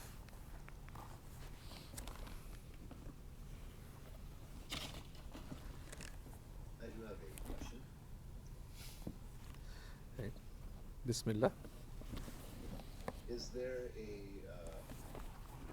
more complete version of Imam Tahawi's Ahkam al-Quran, in that he organized it based on the chapters of fiqh, and he began with the ayat as the asl, and then brought in all the athar and derived the rulings from them, but it only covers ibadat. So is there a comprehensive book like this? Like what? Ahkam al-Quran of Imam Tahawi. Yeah, Ahkam al-Quran of Imam al-Tahawi, the whole thing has not been found, right? And it's not really of the kutub al-mutadawila, right? It's not of even to what extent is the ascription of it to Imam al-Tahawi sound? Hopefully it is, but it's not of the kutub al-mutadawila. It's not the widespread books, right? And it's best, but Imam Tahawi is great, right? Is really, truly great, and he's brilliant. But Imam Tahawi was a mujtahid imam, right? And many of the great fuqaha up to into the 5th Islamic century, many of the great Hanafis were mujtahids within the madhab. So sometimes you wonder, if you have all these early Hanafis, why is it that the first of the mutun that is followed is the matn of Imam al-Quduri, even though Imam al-Quduri commented on Tahawi and Karkhi's works and so on? Why don't we pay attention to the Mukhtasar of al-Karkhi? We don't pay attention to the Mukhtasar of Imam al-Tahawi on its own, right? I mean, there's some of the commentaries on it, historically al-Isbijabi and also Abu Bakr al-Jassas were given attention to, but the reason is because many of these scholars before Imam al-Quduri were at the level of ijtihad within the madhab. They are not simply transmitting Abu Hanifa and Sahibain's position, but they have their own choices. And their choices are not as strong as the choices of Imam Abu Hanifa. But that's what their conclusion got them to. Whereas Imam al-Quduri was at a very high level in the madhab himself, but he does not himself engage in direct ijtihad from the Quran and the Sunnah. That's similar to Imam al-Dabusi. Imam al-Dabusi, if you look at his shorter works like تأسيس النظر or his تقويم الأدلة or the أسرار, is an absolutely dazzlingly brilliant faqih, right? Just like Imam al-Quduri, if you look at his tajreed in Hanafi fiqh, which is like 10 plus volumes, is stunningly brilliant. However, these great scholars stayed within the madhab, and they looked at what al-Karkhi and everybody afterwards considered what al-Karkhi and al-Tahawi and others had to say, and these are considered their ikhtiyarat, their choices, as others of the students of Muhammad ibn Hassan and their students. There were those who had these positions, but ultimately there's a reason why the opinions that predominated. So the caution with that it's not good to go to like there's a time to go to those works. If someone wants to know what is the Hanafi reasoning for a particular issue, right? The best tafsir of ayat al-ahkam for Hanafis is the Hanafi books of fiqh, right? To be honest, right? You want to understand how do Hanafis understand a particular verse. You say, okay, I'll read all of Jassas. Now, one thing, to understand Imam al-Jassas, you have to understand his usul. Because his al-Fusul fil usul, it's a very important book. But he wrote it, as he mentions in his Muqaddimah of the Fusul, he wrote it as an introduction to, like this gives the keys to understanding his Ayat al-Ahkam. And because he's relatively early, he's 4th century. Imam al-Jassas, his usage of many of the terms is not like the later usage. Often, he's using the terms in a more general way.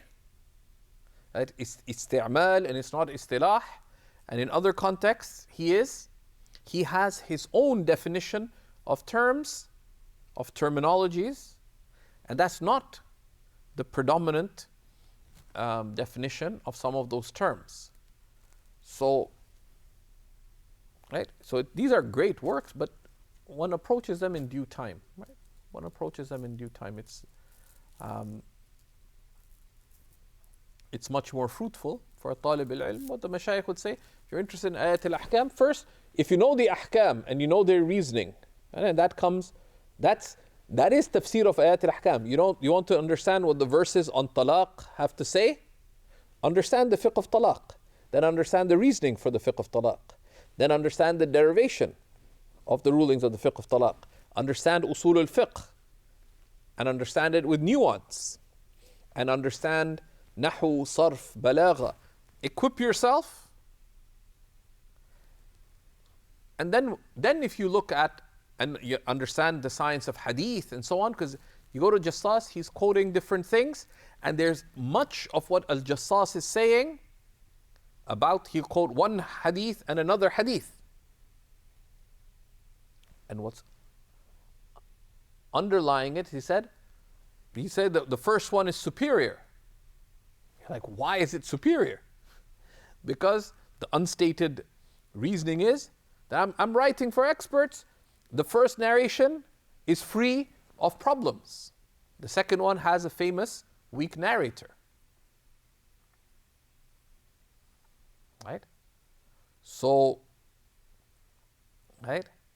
it's like someone who shows up to the congregational prayer and he sees people moving around and you're like, great, let me move around too. So he's also bending and bowing and raising his hands. They say, great, I had some good exercise today. You missed out on the congregation, right? Because it wasn't exercise that was taking place. There was something else, right? Because so these are books that are, like Abu Bakr al-Jassas's book, that there's a time to get to them. Right? There's a time to get to them. And sometimes the mashayikh will point us that, okay, look this up in Jassas. Then look this up in al-Jassas, right? And in Tafsir Ayat al-Ahkam, right? It's only meaningfully done if there's a range of subjects that one covers beforehand, right? Otherwise, one's really missing the point of a work like Abu Bakr al-Jassas's. While affirming that this is, one of the great works. That's why it's, like,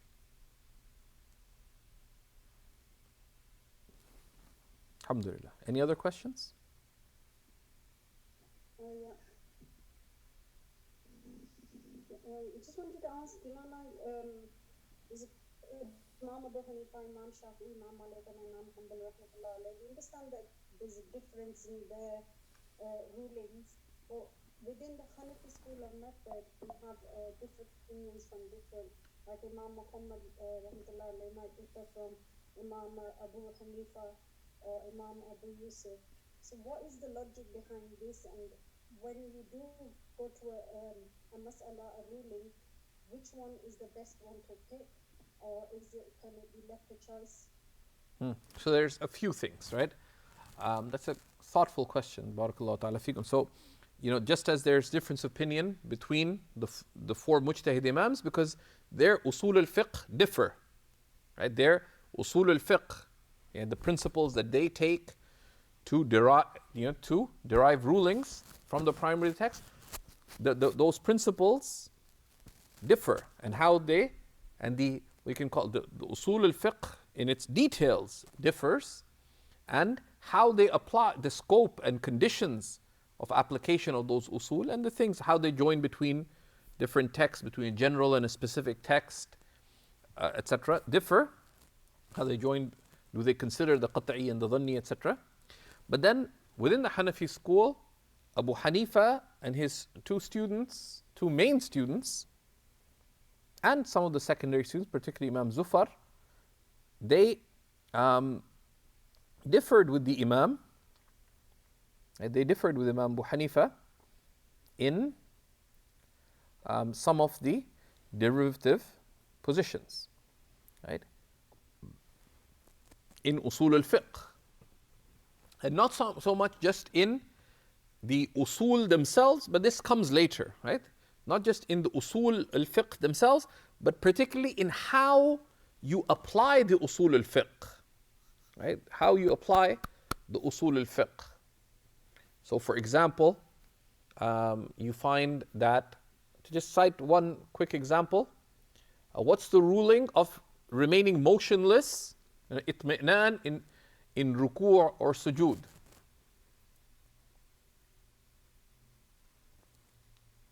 Anyone? Wajib. It's wajib, right? Remaining motionless in ruku' and sujood is wajib. It's not fard in the Hanafi school. Why? Because the principles of the Hanafis, the qat'i text, what's the qat'i text related to ruku' and sujood?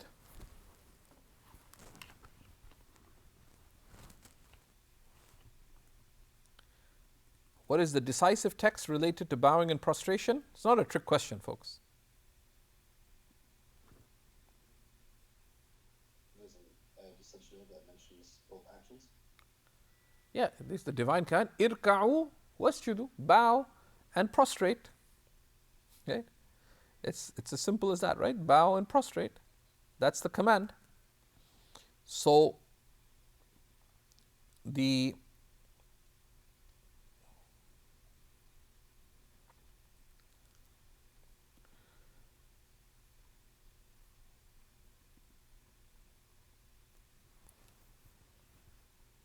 and then the hadith of the one who prayed poorly, Hadith al-Musi'i salatahu, and we covered it 2 weeks ago in our class on Mukhtasar Sahih al-Bukhari. It happens on Sundays from here at Seekers. We looked at the hadith briefly of the man who prayed poorly. The Prophet ﷺ commanded him to remain motionless in his ruku', to remain motionless in his sujood, etc.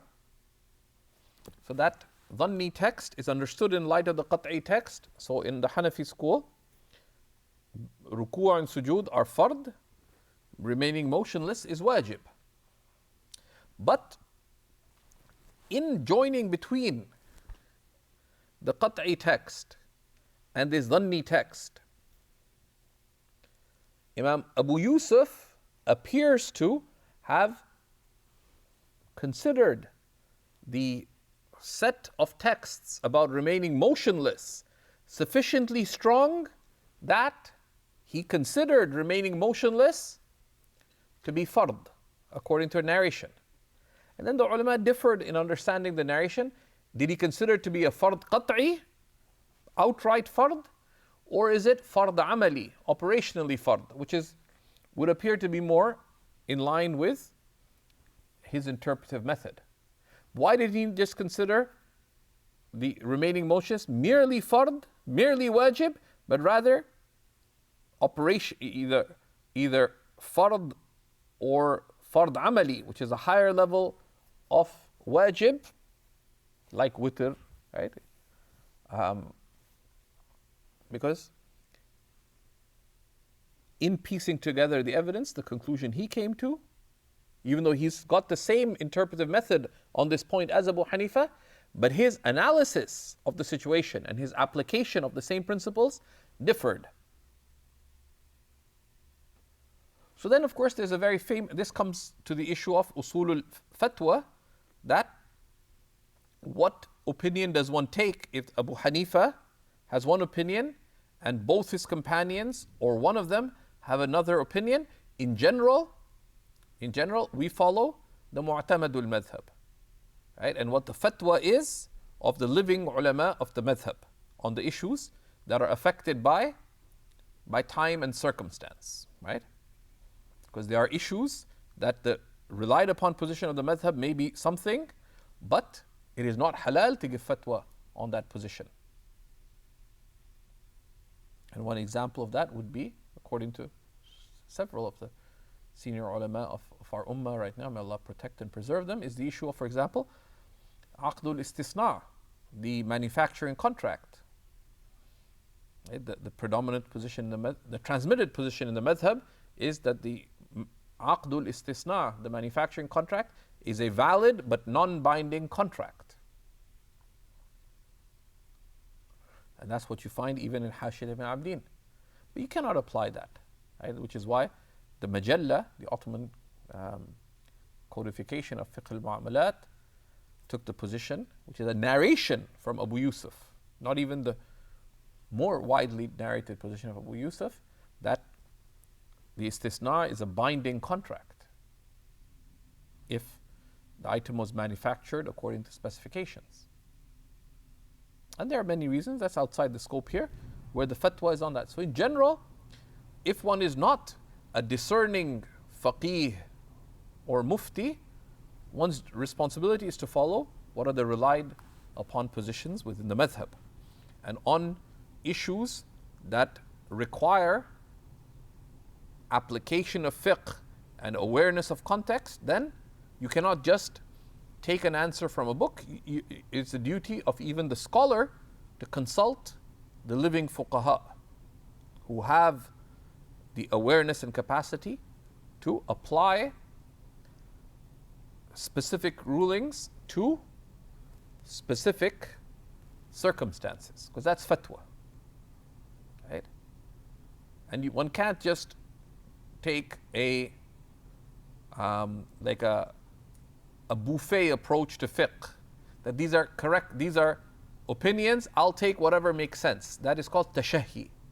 And they, if you look in Sharh Uqud Rasul al-Mufti, it's related from Ibn Salah and Allama Qasim ibn Qutlubugha, also related elsewhere from Imam al-Qarafi and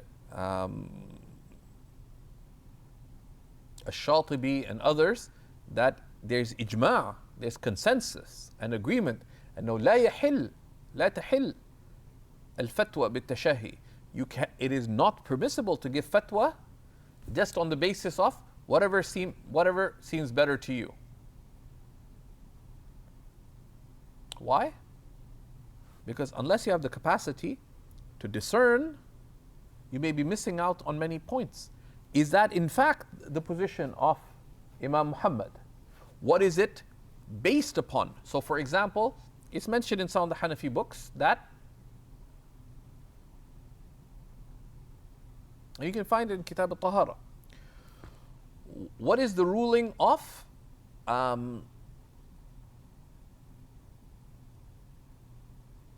using any part of a pig?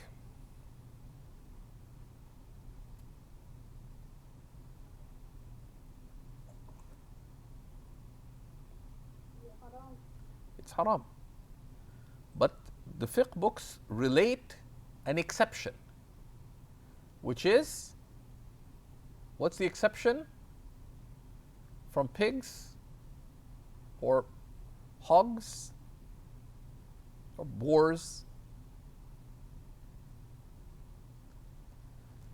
They relate that the exception that is made is the hairs of hogs or boars or whatever they're called, the bristles of them, due to the necessity of using them for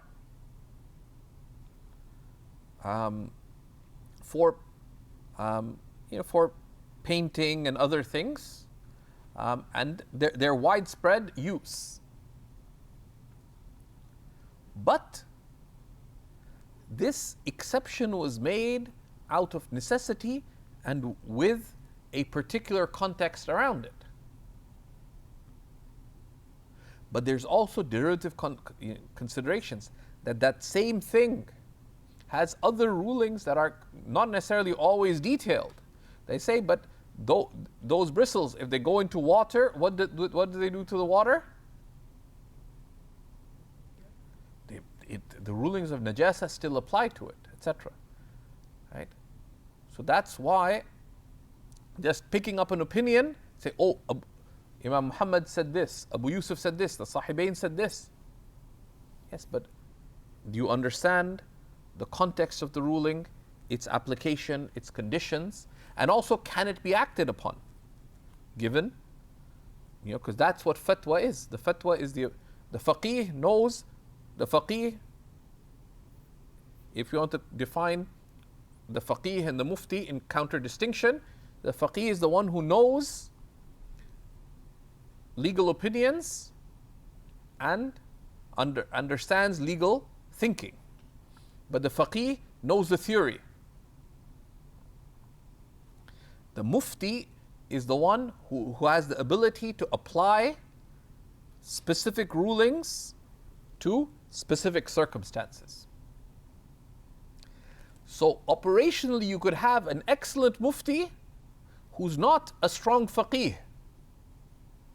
Right? In the sense that the mufti knows what rulings need to be applied to different contexts. But he can't teach you the hidayah, can't tell you the reasoning of this, that, the other. He knows these are the relied upon positions and this is how I applied them. Okay?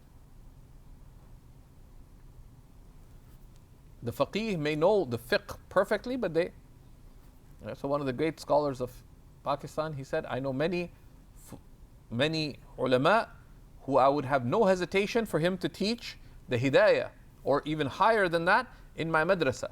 But I would not let them take a foot at our Dar al-Ifta, in our fatwa department. But I also have muftis who I would trust without hesitation to give fatwa by day and by night. But I would never allow them to step 1 foot into the Dars al-Hidayah, let alone teach the Hidayah. Not because they don't know the Hidayah, but that's not their focus. Right? It's a specialty. And of course, properly, and this is an exaggeration for the purpose of understanding the distinction. So yeah, the duty of, and of course, as you further your knowledge, you learn about what's called rasm al-fatwa, the method of fatwa, and how we discern sound opinions, relied upon opinions, when 2 opinions are sound, when they're followable, what are the murajjihat, what are the preponderating considerations, and at least 15 to 22 major preponderating considerations for what would deem an opinion to be superior to another within the madhab. And sometimes the considerations can be conflicting. How does one apply those? That also requires active training under ulama. We can't just say, okay, I like the opinion of Imam Muhammad here. Right? Rather, if one feels, for example, like if one is teaching like a class to somebody, and then they ask a question, it would appear that this would be valid according to what is mentioned in the books from Imam Muhammad al-Hasan. That's why one should have living, whatever stage of one's studies one is, one goes to one's teachers and says, there's this issue that has arisen. Can the position of Abu Yusuf be applied on this because of this reason? Or if not, then how do we deal with this situation? How do we apply? How do we solve this problem, etc.?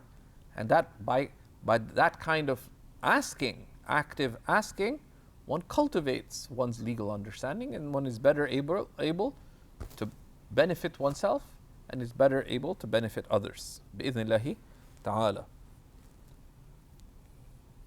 We'll take one more question, inshallah. Anyone else has any questions?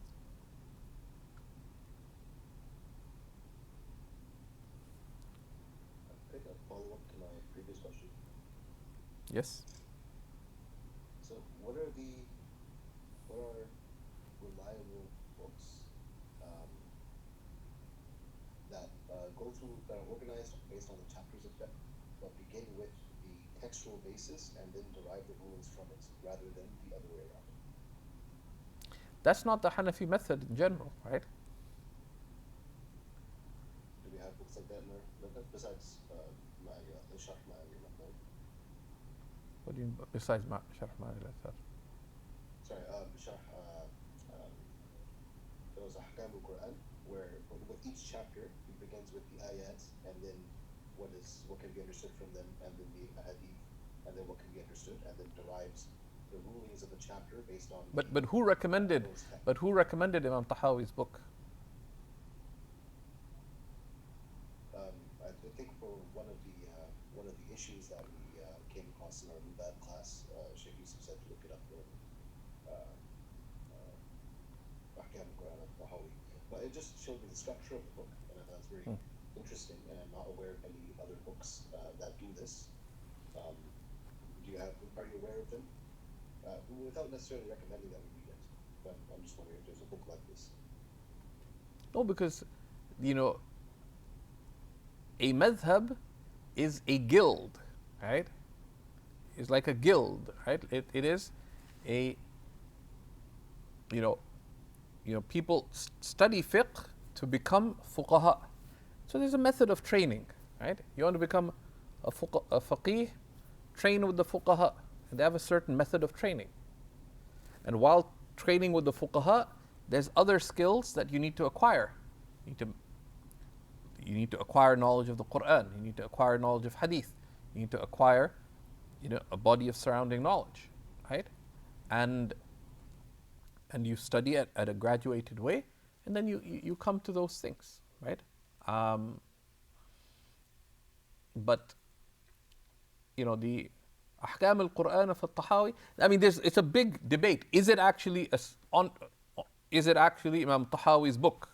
Because the fact, as anyone who knows about manuscripts would know, the fact that someone has a book called Ahkam al-Quran, and then there's a manuscript saying Ahkam al-Quran by al-Tahawi, does not mean it is by Tahawi, right? That requires verification, right? It may well be. It's not something I've looked into, but I wouldn't waste my time just. I mean, it's one thing to look up an issue in a book, but on any given issue, one wants to look deeply into it. The fruitful way that the Mashaykh mentions is consult. That I want to look up this way.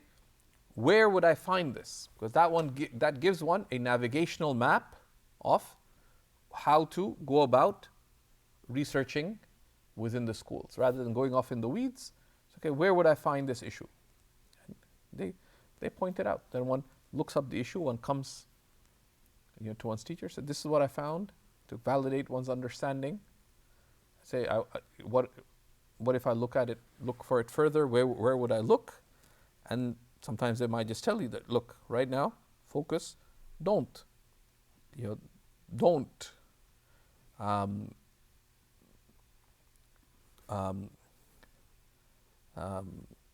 This is not something that's a priority right now, right? And that's part of being able to cultivate one's understanding. So honestly, at a stage like this, where one is sort of between level 2 and level 3, ayat al-ahkam is something that one would look at very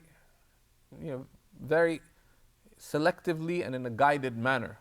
Even, which is why, for example, Shaykh Nuruddin Itr has a wonderful work that used to be taught, that remains taught at Jami'at Dimashq on ayat al-ahkam, where he takes primarily from Abu Bakr al-Jassas, but he gives a whole scaffolding around it. It's a brilliant work.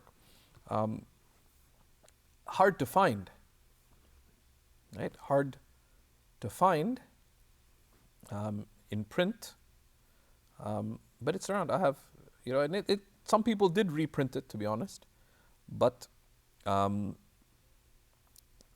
things like, but they say, من استعجل الشيء قبل أوانه عوقب بحرمانه. Whoever hastens a matter before its time is punished by missing out on it, right? So it's good to have that avidness to understand, but generally that's not the way that the Hanafis wrote about legal matters, right? Rather, if one deepens one's knowledge of Quran and can read the books of istidlal properly, one will realize that hidayah is tafsir ayat al-ahkam, right? Tabyin al-haqa'iq is tafsir ayat al-ahkam. The mabsut is tafsir ayat al-ahkam. The bada'i' is tafsir ayat al-ahkam. But they may not even quote the verse for you, right? Because, for example, they say لأنه يؤدي إلى المنازعة, because it leads to dispute. So what? Because of Allah subhanahu wa ta'ala is telling us, يا أيها الذين آمنوا لا تأكلوا أموالكم بينكم بالباطل إلا أن تكون تجارة عن تراض منكم, right? Except that it be through trade on the basis of established mutual agreement. Similarly, so many of the other reasonings, right? But there's a way to get there. Right? But most people don't get there because they, it's like what Imam Zarnuji, who's a student, whose student is he? Sahib al-Hidayah, right? He says, that most students don't attain لأنهم أخطأوا الطريق وكل من أخطأ الطريق ضل, because they went off the trodden path, and whoever goes off the trodden path is lost, right? So I used to go to Shaykh Muhammad Qaylish, who loves usul al-fiqh. He's teaching Samt al-Usul actually in Arabic at Ma'had Abi Hanifa, right, in this upcoming term. I used to go ask him questions. He said, did you memorize this week's section on Nur al-Idah? I said, La. He said, yes. I said, read it. I said, read it. So, okay, so what about, I have some questions. I said, we'll see you next week with the next section. I used to be really annoyed. I was like, I could have just read it I know it. Like, why do you want to hear it? That's where we have to trust our teachers. That one needs to focus, right? And everybody, the first thing is master the mutun, right? Master the mutun. Unless you've done that, someone who's not taken care of their fard and their wajib and their sunnah mu'akkada, being concerned about the nawafil, it's like the hadith of the Sahabi who went into ruku' to catch the congregation and then walked in ruku'. What did the Prophet ﷺ said? زَادَكَ اللَّهُ حِرْصًا وَلَا تَعُدْ. May Allah increase you in avidness, but don't do it again. Okay? So that would be my advice. It's a really good impulse. I want to go to the big books, etc. But it's much more fruitful to do so in a graduated manner. That applies to every subject.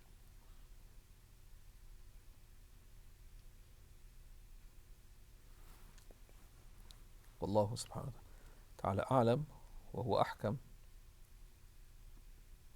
وهو حسبنا ونعم الوكيل.